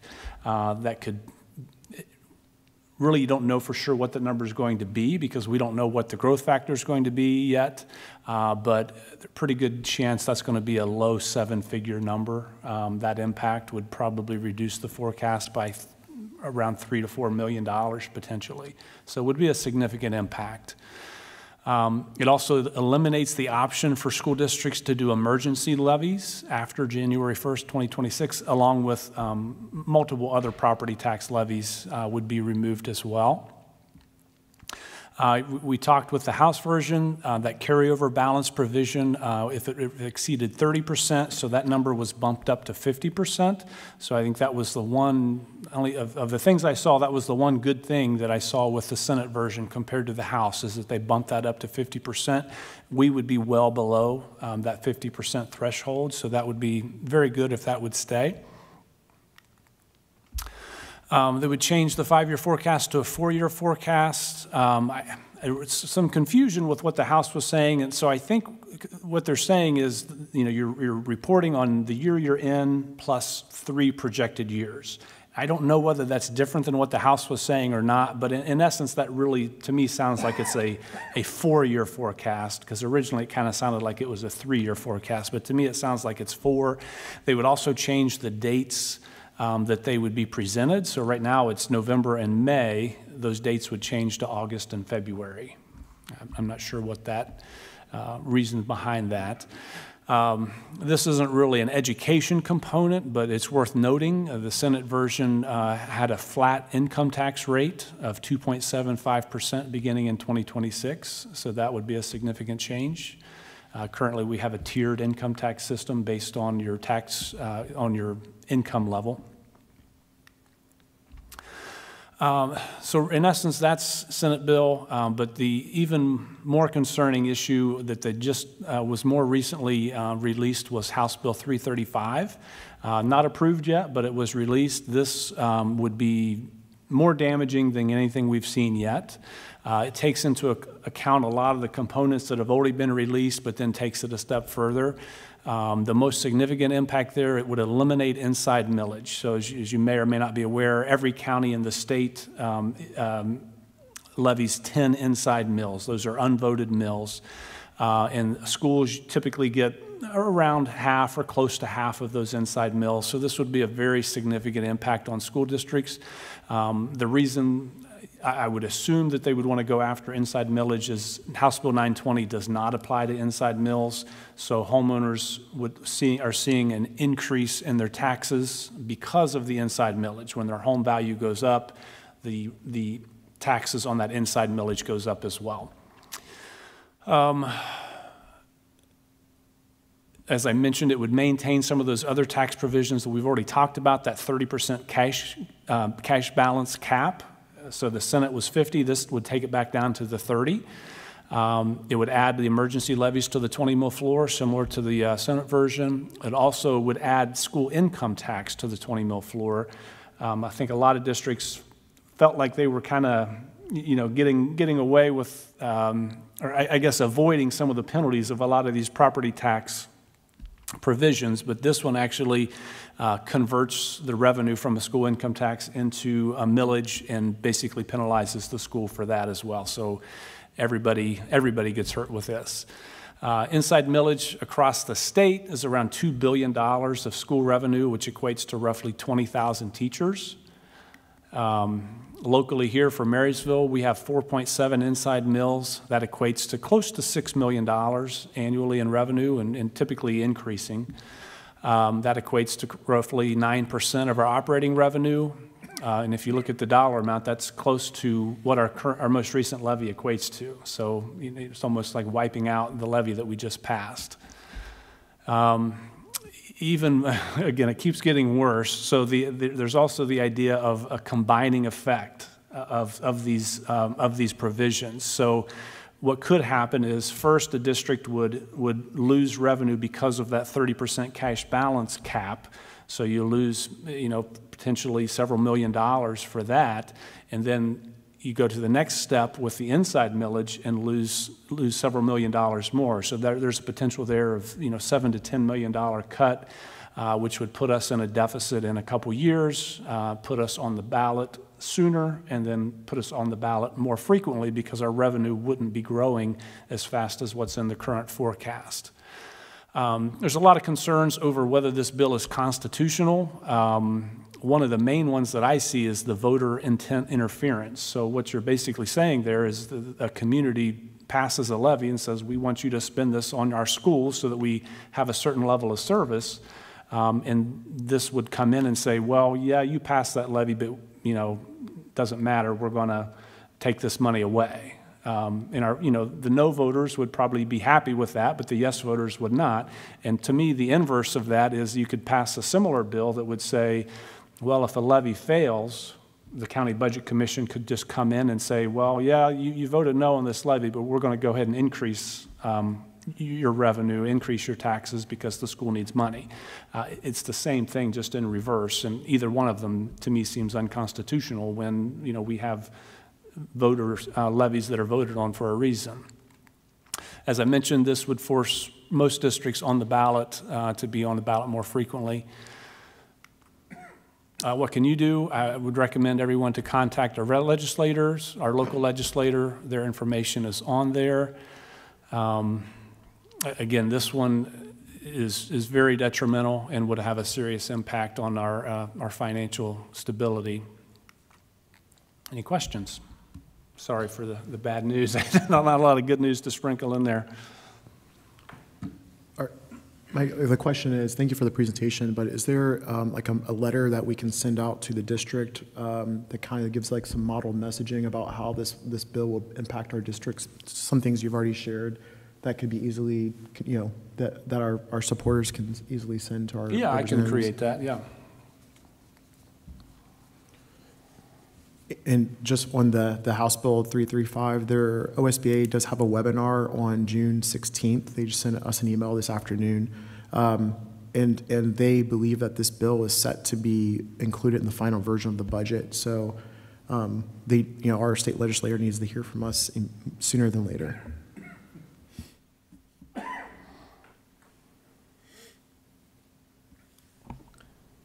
Okay, anything else? No, that's it for me. Okay. Board President's report, good news. We had 310 plus graduates this year, so that's a good thing.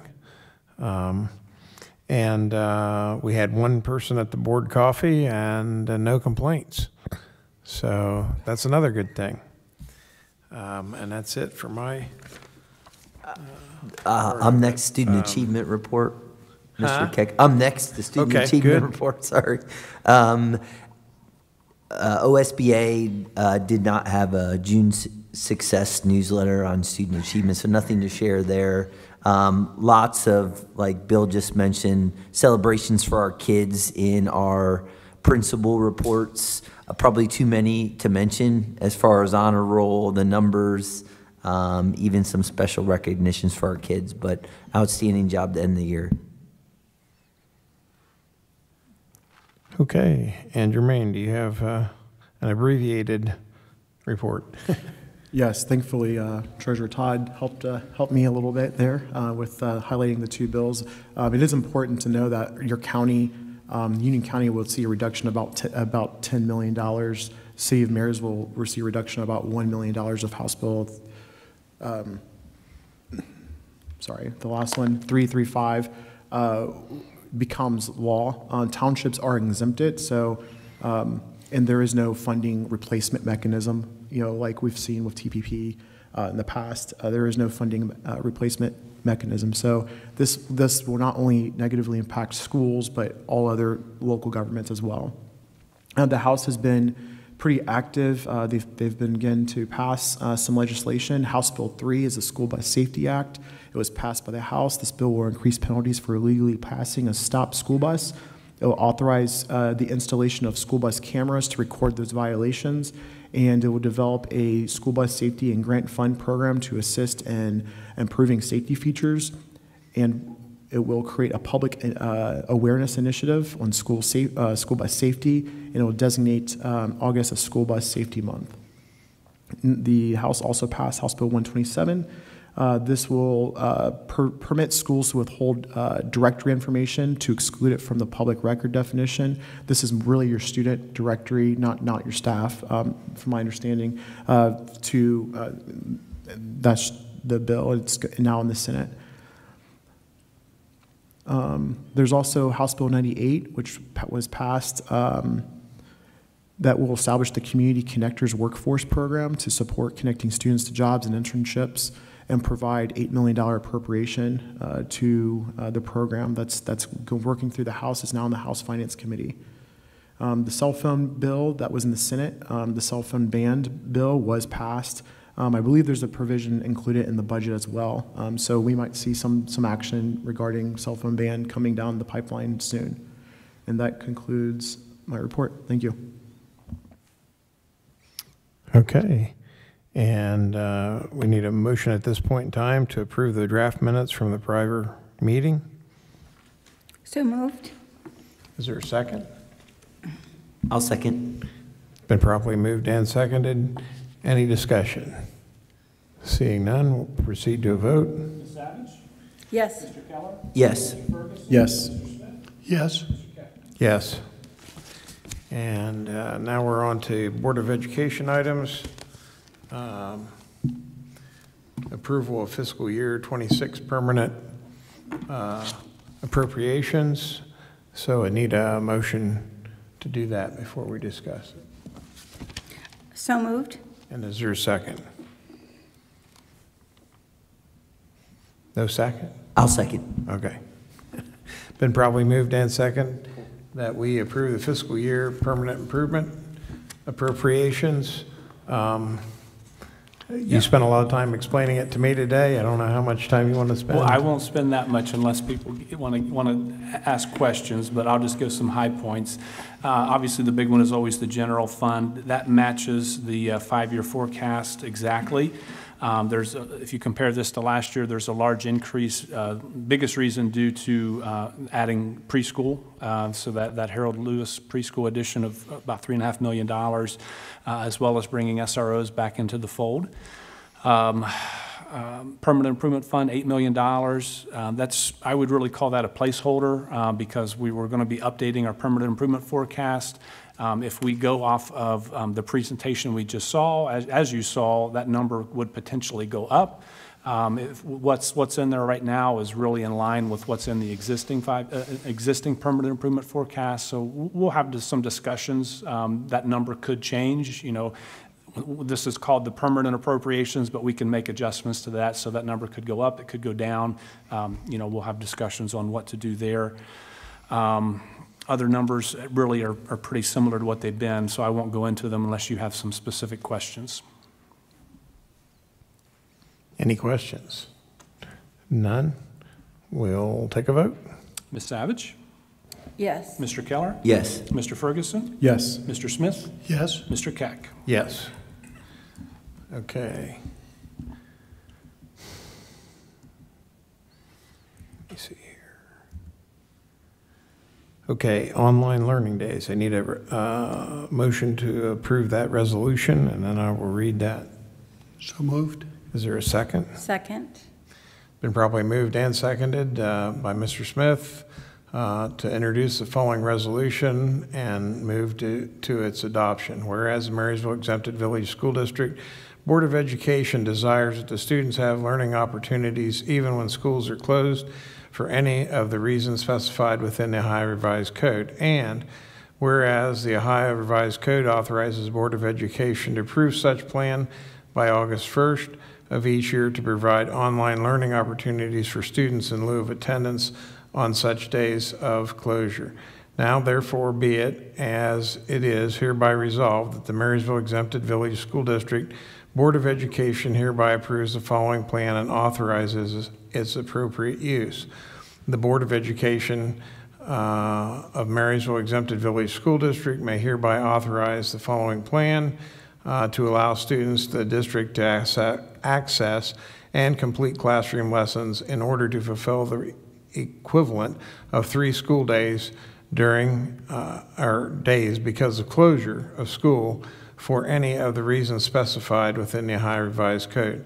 Marysville, to the extent possible, will provide for teacher-directed synchronous teaming or learning in which the teacher and the students are interacting in the real time on virtual platforms during the closure of the specific times of the day. As a part of the teacher's communication with families, the format, times in which these teachers will be available for teacher-directed synchronous learning will be shared. As the use of online learning days approaches, teachers will communicate with their students while at school about how to access online learning day materials in case they are implemented. The teacher will also share this information with families. Schools will document attendance requirements based on completion of the learning opportunities made available to students, as this will provide flexibility to the students and families during a closure situation. Teachers will contact students and/or families to ensure engagement if learning opportunities are not completed in a timely manner. Teachers will utilize current tools and technology to provide access to quality learning experiences for vulnerable students populations. Teachers will provide additional services to students, will communicate with specific students and families pertaining to the day in which the courses occur, so support can continue to be provided. The district will notify families on school closure and use of online learning via the emergency alert notification system. Schools will follow up with families and students by posting online learning experiences via their website, students' learning systems, and/or via email. The format in which students and families will receive communication about assessing online learning experiences will be provided proactively shared with families as calamity days 4, 5, and 6 approach. Teachers will be monitoring email and online learning platforms during the school closure, as well as being available online for direct interaction with students at predetermined times of the day. Teachers are all provided a district-issued laptop. If intermittent connectivity issues arise, teachers will work with a colleague in order to assure students have access to online learning activities and support. Students with online technology access challenges will be given a 1-week period of time to make up online learning activities upon their return to school, where access is available to them without penalty. Written consent of the teachers union below, and that's it. Any discussion? Let me point, it's the same as last year, right? Yes, we've collaborated with MEA, and it's the same as the last several years. And our hope and our goal is not to implement it. Hopefully Mother Nature cooperates. Any other discussion? Seeing none, we'll take a vote. Mr. Smith? Yes. Ms. Savage? Yes. Mr. Ferguson? Yes. Mr. Kelly? Yes. Yes. And now we need a motion to pass a resolution for transportation eligibility from zone. Approve policies first. Oh, I skipped one, yes. Approve policies first, I'm sorry. And there's a bunch of them. I hope you have read them. I'm not going to read those. So moved. Is there a second? I'll second. There are 27. 27. And some of them are quite lengthy. Any other discussion? Yes. I think out of the 27, all 27 are a result of changes in state law. In some cases, it's change of one word. Yeah, the vast majority, you are correct, Mr. Smith. State law changes. Also, too, the vast majority of the policies, with the exception of 3, are a second read. You've seen them the previous meeting. There were 3 new policies added for a one-and-done read for today as well. Those are simply updating the name from Scott Stackhouse to Michelle Koffenbarger in regards to Title IX coordinator, et cetera, which is required by law. So I think it's important to point out that the reason why these are changed is because of the parental rights legislation that was passed by the state of Ohio. So many of our more controversial policies are part of this, including the religious release time policy. That's correct. And again, our district already had a release time for religious instruction. We just updated a couple quick things to bring it up to speed. So yeah, there's a variety of things related to state law, without a doubt. No further discussion. Can we take a vote? Yes. Yes. Yes. Yes. Yes. And now we're on, or the need for resolution for bus driving, bus routes. So moved. Is there a second? Second. Properly moved and seconded to introduce the following resolution and move its adoption. Resolution to modify student transportation eligibility criteria in response to ongoing bus driver shortages.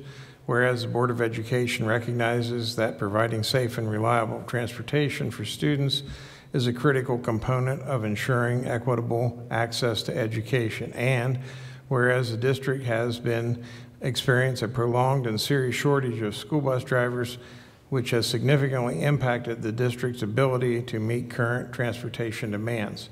Within the existing eligibility zone of 1.5 miles for high school students, and this shortage has led to the delay, route cancellations, increased strain on existing transportation staff, all of which compromises the quality and reliability of the transportation service for students and families.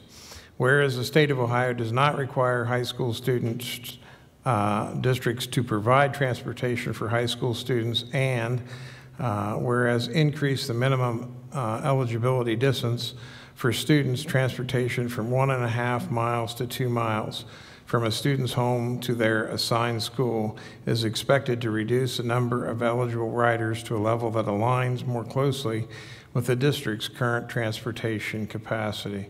Now, therefore, it be resolved that the Board of Education hereby approves the modification of student transportation eligibility criteria by expanding the minimum distance requirements from 1.5 to 2 miles for high school students effective the beginning of 25-26 school year. Any discussion that we haven't already had? Again, I don't think that we're thrilled with this change at all. I think it's going to be challenging for some students. I know that by and large, a large number of high school students use other means to get to school. However, I think it's very key that we can't reduce, and we've been in this very difficult situation with bus driver availability for well over a year, that we can't reduce what we're going to do. So we have to set the bar at a point where we think we can meet it, and we'd like to encourage anyone that would consider being a bus driver to come join our team. I just had one comment. I believe we're kind of in the middle of the pack as far as pay is concerned for bus drivers, and that's up from where it was, and that has not made a significant impact in the number of bus drivers at this point. Is that true? Well, this evening, later on in the superintendent items, there will be the OPSI agreement, and if that's approved, hopefully that can stir some excitement and possibly help with recruiting drivers and getting them to come to Marysville. Okay. Yeah, go ahead. Thank you, Mr. President. Again, I think this is an option that this board does not necessarily want to do. The issue is driver shortage, and without drivers, we cannot run the best routes possible to serve our students. High school transportation is not a requirement by the state, so that is something to be considered as that we are still providing above and beyond state minimum. The cluster stops, and the way that the routes were designed for high school, safety was first and foremost in mind. Many of the board members that, at least in my conversation, There's other plans, and safety was paramount, and which is the safe and most reasonable package of a solution that we can present to provide for our students. It's not a great plan, but we cannot reduce service, we can only add to, and this gives us the best shot. There's no guarantees, but this gives us the best shot. And so unfortunately, we have to support this just because of those circumstances. But with the OPC agreement, hopefully we can, he mentioned a driver who went through training and still did not earn enough for it to make sense. Hopefully we can retain more drivers as we look at our compensation. Thank you. Any other discussion? Seeing none, we'll take a vote. Yes. Yes. Yes. Yes. Yes. And that takes us to approval of the treasurer's contract, and I need a motion for that. So moved. And a second? Second. Is there any discussion? If none, I have some. Thank you very much for an unbelievable 4 years for me, or 3.5. Don't want to stretch it out. You've done everything we've asked and done it quickly and accurately, and I think the state recommendations speak highly of your service to our district. So appreciate that. Any other discussion? Seeing none? Oh, Mr. Smith, I knew you would. Yeah, I just, over the years, Todd, you've come up with ideas and suggestions that we have been able to implement that have benefited this community immensely in terms of fiscal responsibility and also fiscal accountability, in that we have been able to have sufficient resources to be able to develop programs and to maintain our facilities and do a variety of other kinds of things, even when we've had some difficulties. And I have appreciated the fact that you have always, when asked a question, given an answer as to what is best for the school district. And I'm not sure that's always appreciated, but from where I sit, that's why we pay you, is to defend this school district and to speak on behalf of this school district, and to do that in an uncompromising manner. So thank you very much. I would like to say one more thing. As my time as a teacher, calling the board office and saying we need to do that. Can we do this? Can we do that? And you managed to keep me out of jail for a considerable amount of time. And but it was always done with your staff. I don't think I talked to you very many times, but your staff was always very, very helpful and not pounding their fist and saying, no, we can't do that, And I really, really appreciate that. And I think there's a couple other people in here that might appreciate that also at this current time. So, any other discussions? Seeing none, we'll take a vote. Yes. Yes. Yes. Yes. Yes. Thank you. And that brings us to a part of the meeting I really do not want to do, but brings us to a resolution to censure Mr. Ferguson, one of our own board members. And I need a motion to do that at this point in time. So moved. Is there a second? Second. It's been properly moved and seconded, and I will read this as I have the others. Whereas on Saturday, May 24th, 25, Board of Education member Mr. Jermaine Ferguson was arrested and charged with misdemeanor of the second degree, obstructing official business as a result of being removed from the local establishment, serving liquor, and returning to that establishment, after which law enforcement responded and then allegedly acting with physical aggression toward the law enforcement officer attempting to remove him, culminating in his arrest and transportation to jail.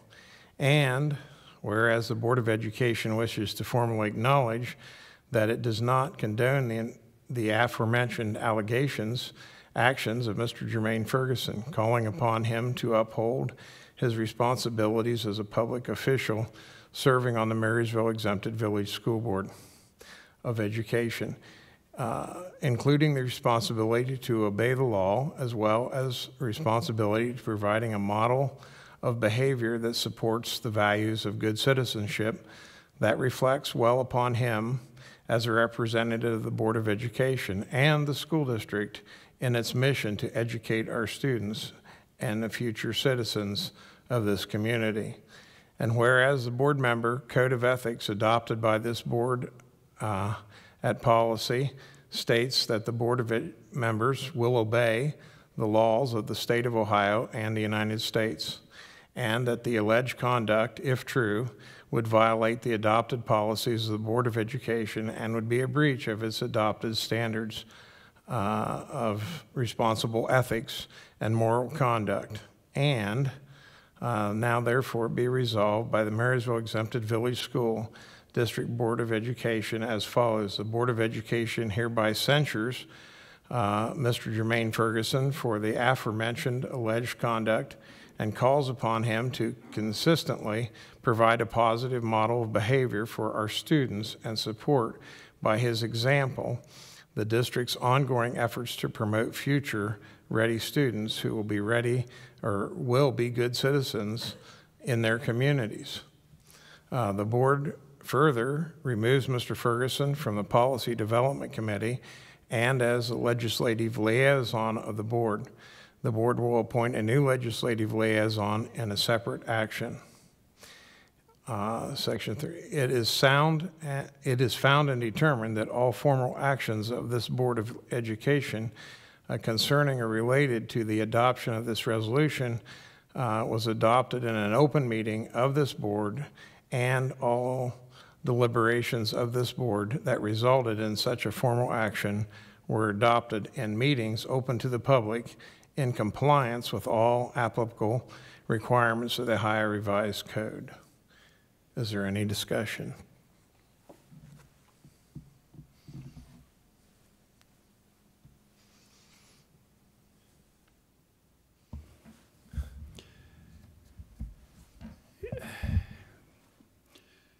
As you said, this is difficult, but as has been reported, Mr. Ferguson was arrested and charged with obstruction of official business.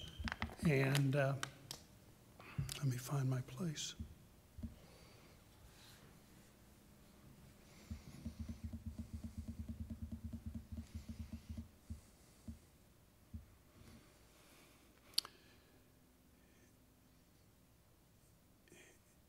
When he talked to me, he said that the actions that night were a result of excessive consumption, and he doesn't have a clear memory of the night and must rely on the recollections of others for information as to the events that took place.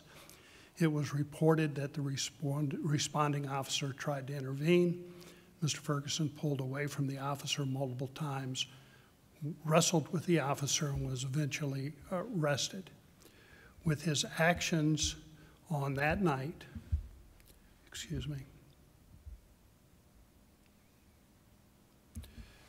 Mr. Ferguson violated Ohio law, school board member ethics standards, and as you mentioned in the resolution, our board policy.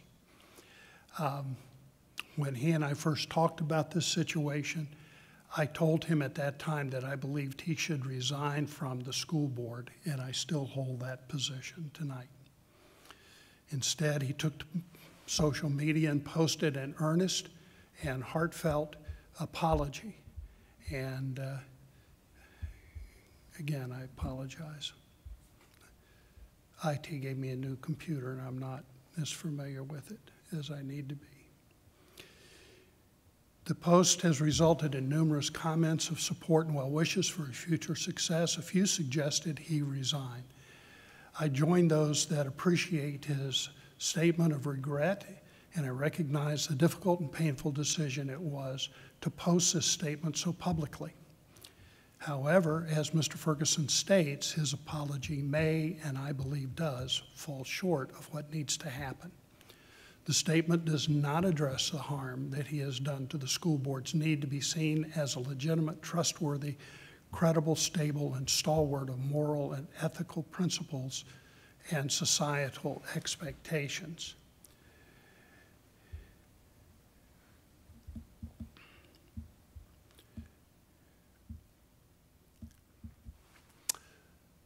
The law, excuse me.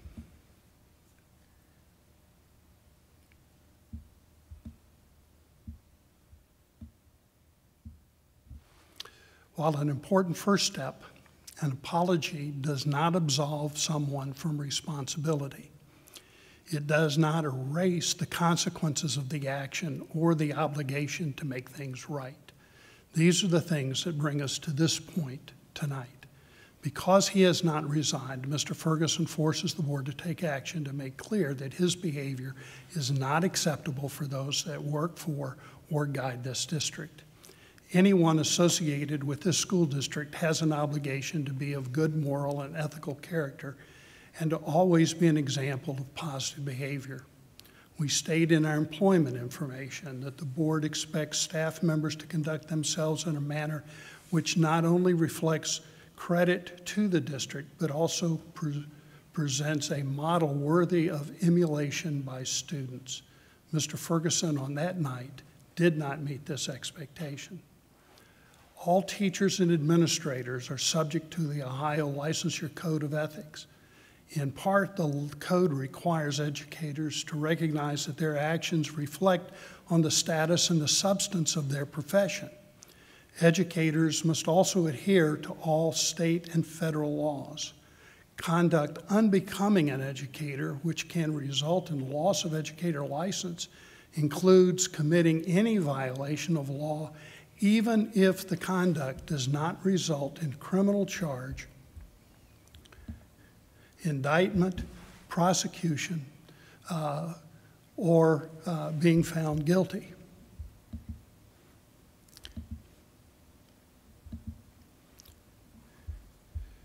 For Ohio's, for school board members, the Ohio Code of Ethics begins with, my first and greatest concern must be the educational welfare of all teachers or all students attending public schools. And second, to obey the laws of Ohio and the United States.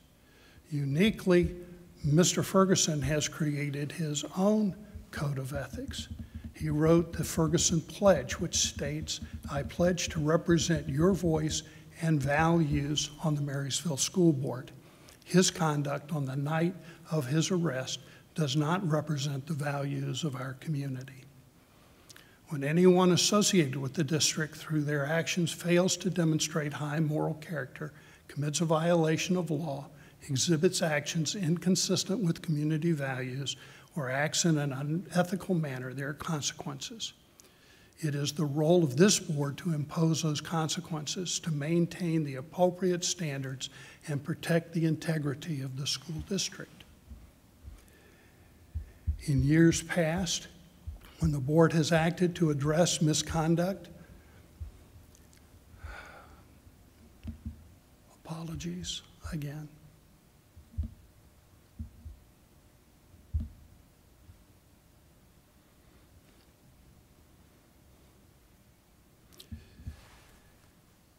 When we've taken action in past years,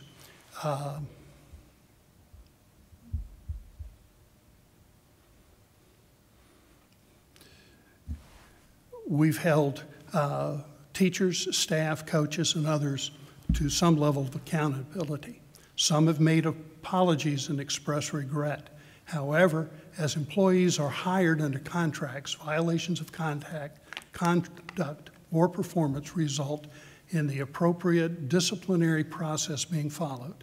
Board actions have resulted in individuals being fired, having contracts non-renewed, and other appropriate actions. With these decisions, the board acted to impose consequences. The law addresses Mr. Ferguson's situation differently. He is not an employee of this district.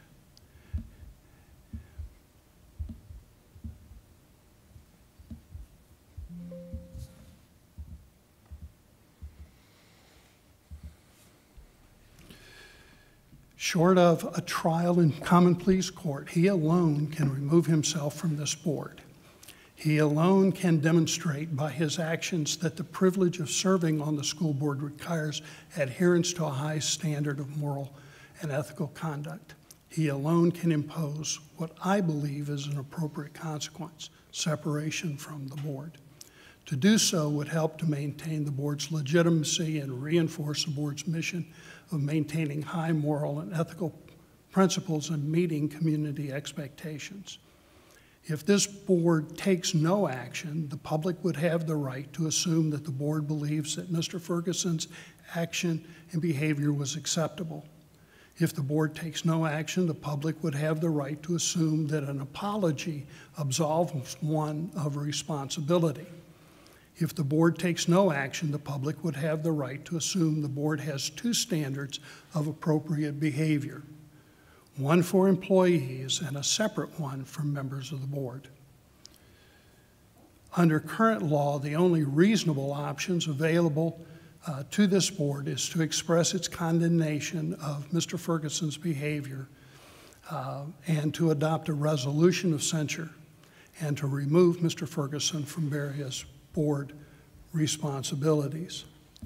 I encourage Mr. Ferguson's initial appointment to this board.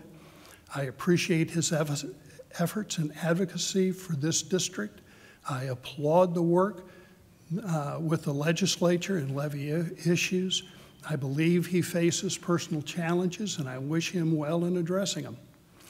My work with Union County Juvenile Court, Drug Court, and serves as the chair of the West Central Community Correctional Facility Governing Board taught me that professional help is important in increasing the opportunity for successful outcomes in one's life's challenges. And I encourage him to seek appropriate support.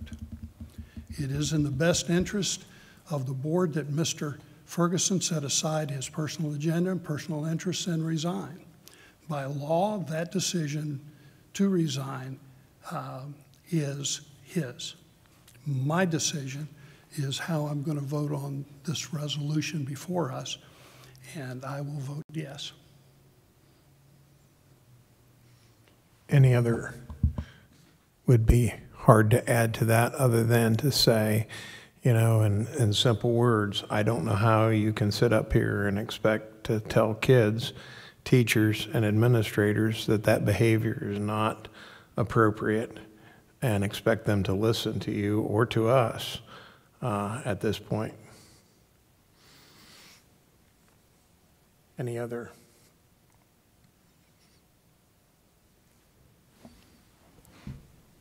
Mr. President, I understand the comments shared by Board Member Smith. People are not static. One event, a moment of failure does not define a person. The standard is the standard. And sometimes we all have failed to uphold the standard in our lives by some way, shape, or form. And the way I'm choosing to go at this is to show that you can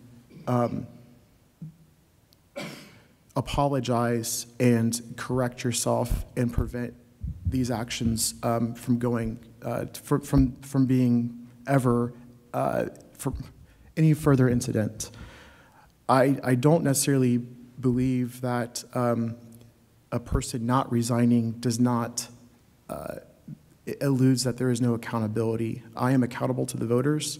I'm accountable to my God. I'm accountable to my wife. I'm accountable to my church. And I'm accountable to my family and the friends that and the associations I have. Yes, the actions that led up to this incident which is alleged and has not been adjudicated, I made bad decisions and put myself in a vulnerable position. It should not have happened. That does not erase the standard that we should uphold ourselves to.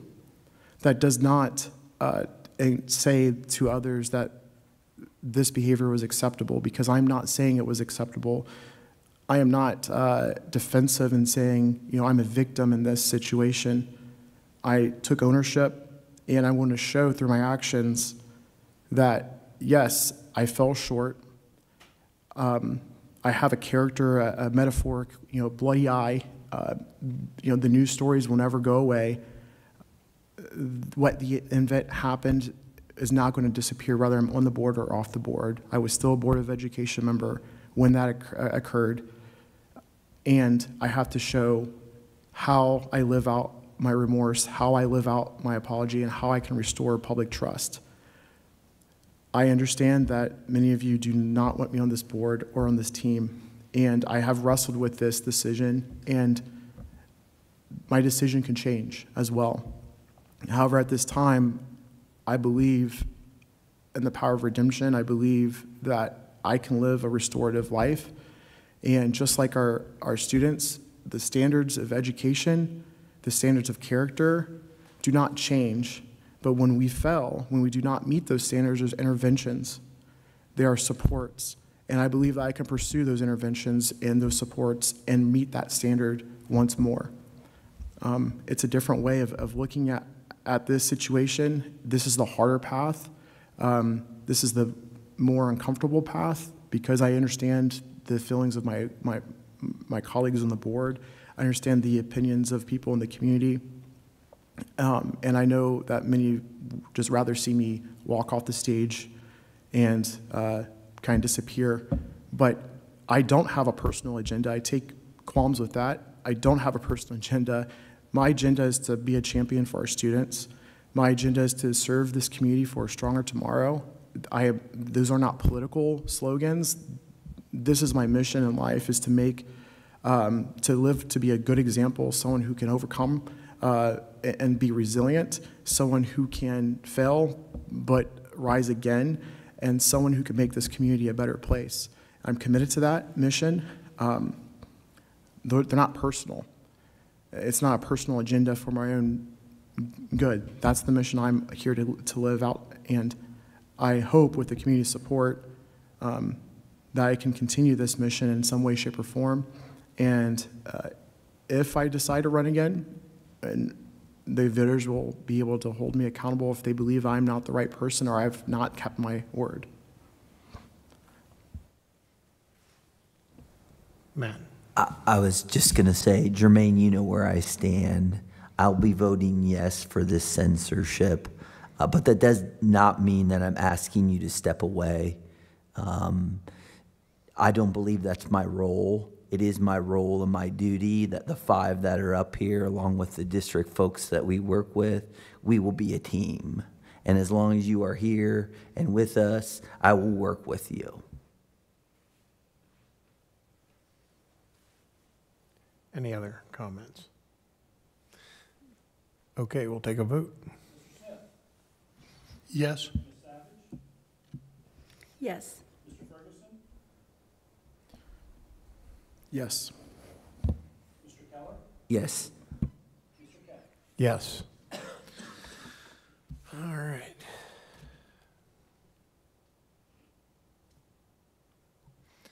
And now we're on to approval of the treasurer's items. We need a motion to recommend the approval of those items. So moved. I'll second. Okay. Been properly moved and seconded that we approve all the treasurer's items. Is there any discussion? I don't have anything to add, just the normal items. Okay. Any other discussion? Seeing none, take a vote. Yes. Yes. Yes. Yes. Yes. And then we need a motion, we need a motion for the draft of or the hearing of the draft. We don't need a motion. We need to hear the draft of the school calendar. Yeah, so this is an opportunity required by state law that we hold a hearing in regards to the 26-27 school calendar, which has been collaboratively developed with MEA in district administration. So if there are any comments or suggestions, now would be the time for anybody to share those.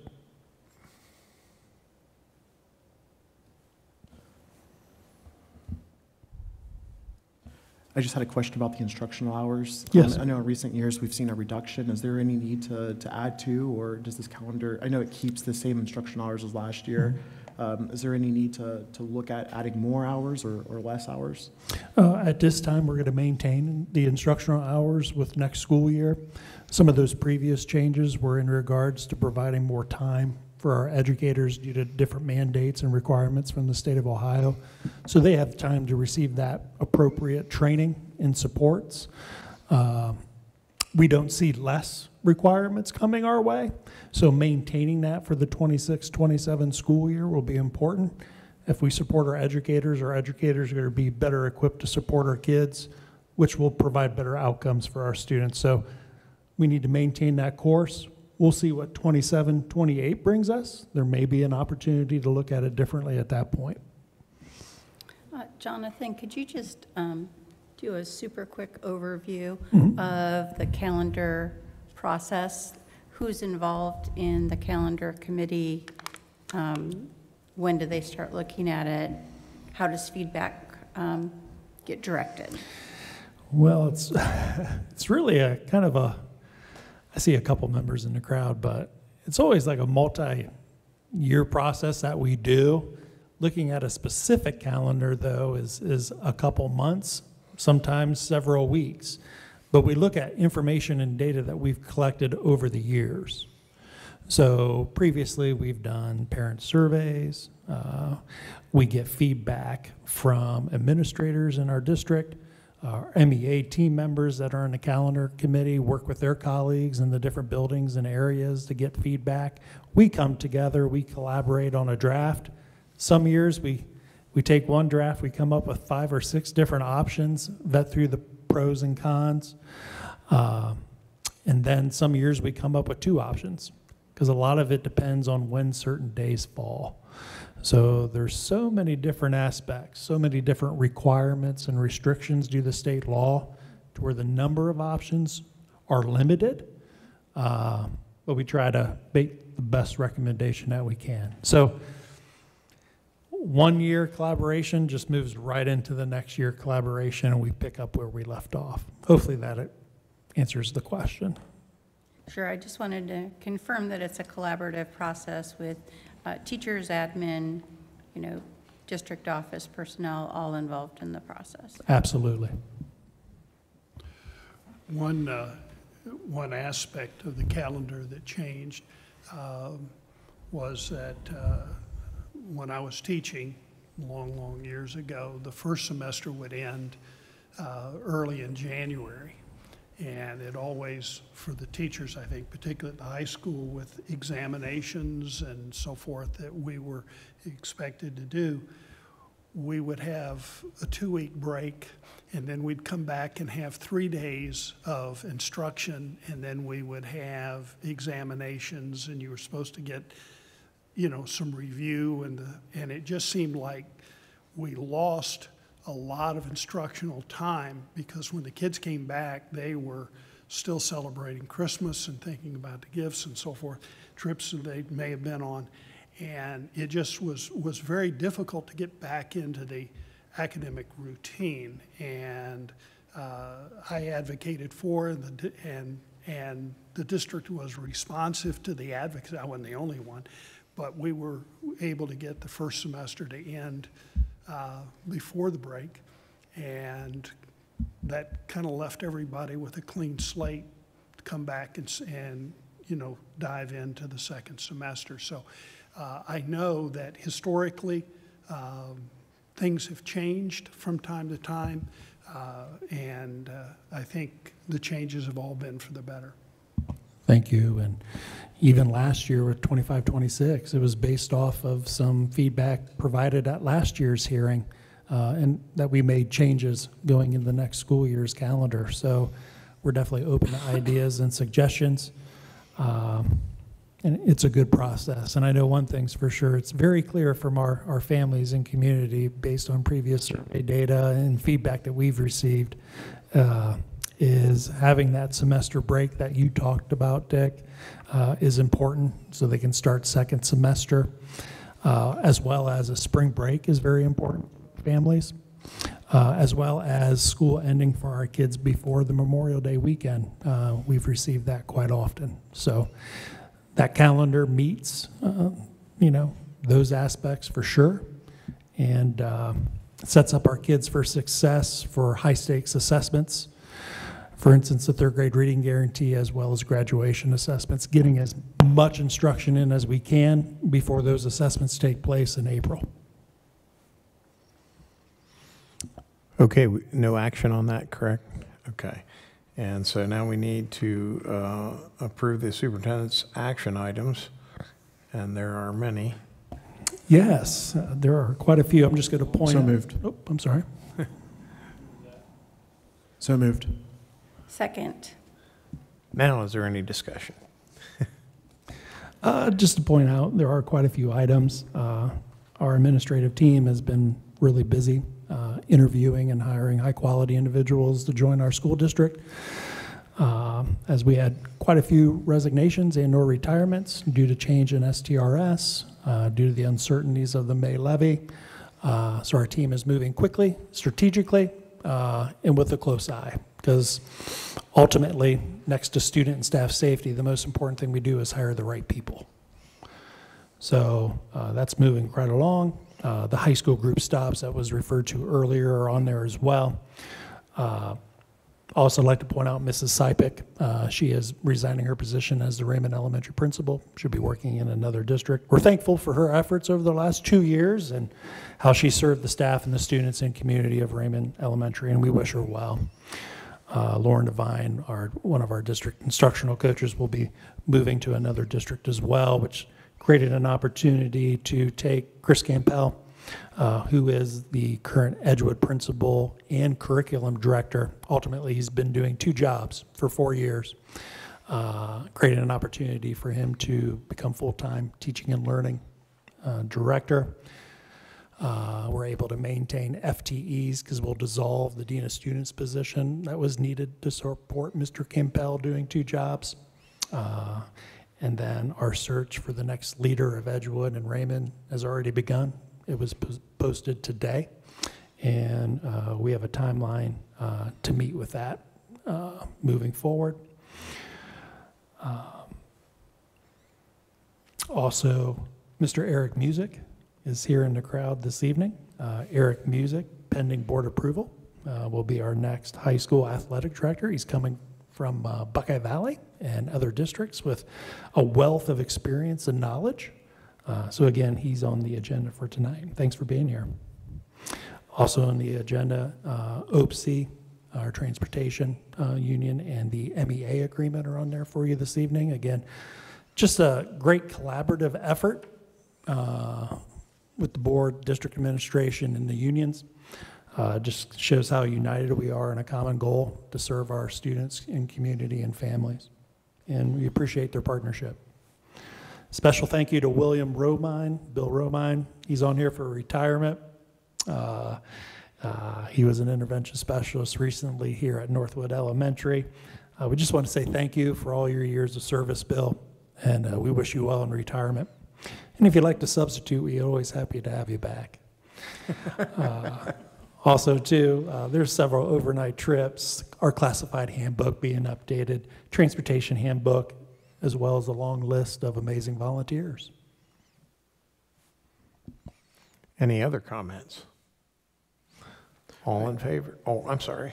I just wanted to thank the voters because without their support at the levy in May, some of these agreements that were reached would be more complicated. And so we want to just thank the voters again, and also thank you to the negotiation teams for making it very easy and simple. And I know it's my intention. I know classified will be looked at to make sure that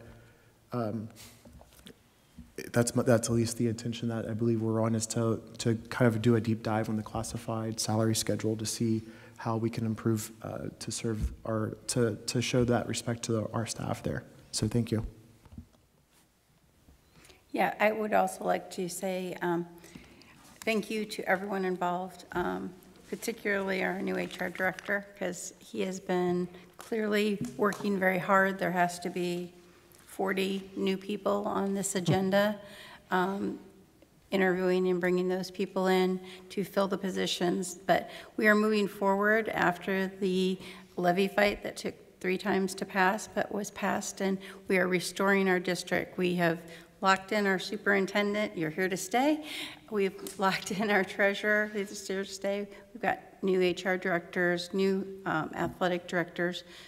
Chris Campbell moving full-time into teaching and learning positions, and we've been able to hang on to some of our great people that have been here over the years. But it's super important that the organization gets put in place, and the synergy that happens during the summertime months, so we're ready for the students when they come back in August. So thank you to everyone.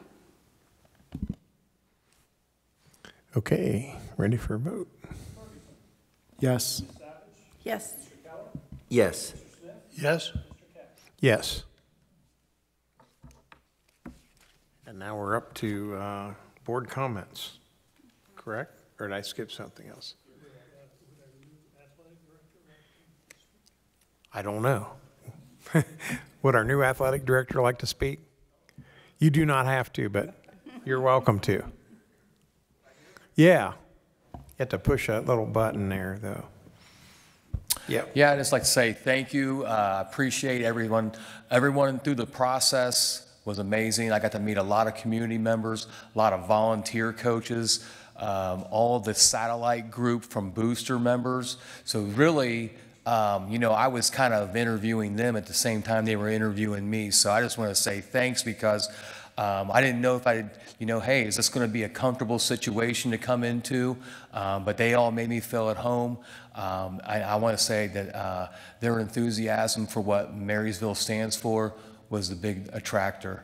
So I'm just going to let you know that I hope I'm able to bring some passion to what we do here and support our students. And I look forward to the future. So anytime you have any questions or anything like that, you know, I'm always available. Hopefully the transition from Buckeye Valley to here, I live in the adjoining school district in Dublin, Jerome, down the street here. So unfortunately, my wife makes a lot of those decisions where I live. She teaches at Olentangy and coaches at a school called Dublin Kaufman. So I'm very fortunate to be, she understands that I'm going to work 1 trillion hours. You know, last year she came to the football games to see me. So I'm looking very forward to having another great football season. But anyways, if you do have any questions or anything like that, I will be in and out here in the next few weeks, and hopefully hit the ground running going into July, and have a great fall season and school year. Thank you. Thank you. Yeah. And now board comments. Mr. Smith. I want to thank all the students that came tonight, I want to thank the ones that weren't able to be here tonight. We have some amazingly talented people. I was particularly pleased that our theater department was, as you mentioned, got recognition from Kappa. This was the first year, and for them to win some awards, be recognized as the best in certain areas, I think speaks volumes. And I want to thank the voters for supporting that program, because that was one of the things that we would have lost, and that would have been a real tragedy. The other thing that I want to say is that we've had an amazing year, both good and bad. and we faced an awful lot of challenges. I think we've wrapped things up for this year, and I'm heartened by what I see us putting into place tonight. Plans that are workable for our transportation department. We're hiring great teachers, great educators, great people throughout. We're going to be expanding programs with the pre-K that we're adopting. And I am just so thrilled that Zach is going to be leading us. I also want to compliment Mr. Langhouse. I've been teasing him that over the last 3 weeks, academic performance of students in Marysville has soared, and I look forward to his data collection and to see that take place. And I am also pleased that our former superintendent is going to be taking a significant role in the state of Ohio, that others in the state knew what we knew, is that she's a remarkable individual with a great academic vision for students in Ohio. And so I wish her the very best. Mr. Keller. Big thanks on the MEA and OPSI agreement. That's huge for our district moving forward. And it just feels really good as a community member and parent to be transitioning to summer. I hope our staff and kids enjoy it. Again, I just want to do a shout out to all the students that received awards this evening. I'm very, very proud of all of the groups and activities that Marysville is able to provide for our students and how those students achieve. As I mentioned, the busing thing is going to be perhaps a bit of a challenge, but there was a lot of meetings and forethought that went into coming up with this option, and we're looking forward to additional communication on that. I'm thrilled to have all the new people that have been hired into the district. I was very sorry to see many of them go and take other opportunities, but it's very important that we're able to fill all of our organizational holes and provide the best opportunities for our students. Mr. Ferguson. Thank you, Mr. President. I just wanted to give a special thank you to Principal here at Edgewood, Chris Campbell, and also Annie Markman for their time. My kids have the privilege of attending Edgewood. My wife serves on the PTO there, and the relationship with the students between both those individuals and the students and the PTO is very healthy and robust. And they challenge kids, they have a great culture, and it's been a privilege. Mr. Campbell has had a 5-star building the last 2 years. That's not easy. That's not, and it's a Title I school as well. So it's great work, especially while balancing 2 positions in this district. When that move occurred, I was a little nervous. And I even, despite the, I was like, hey, should we move on and just replace that position? But he pulled it off well, and I wish him the best as he enters the district role. But I know Edgewood now has big shoes to fill because we're losing 2 of those individuals, and so we look forward to the future at Edgewood. So that's just as my parent side coming out here. Thank you. And I think everything's been said at this point. Need a motion to adjourn. So moved. A second? Second. Been properly moved and seconded. All those in favor? Yes. Yes. Yes. Yes. Yes. We're adjourned.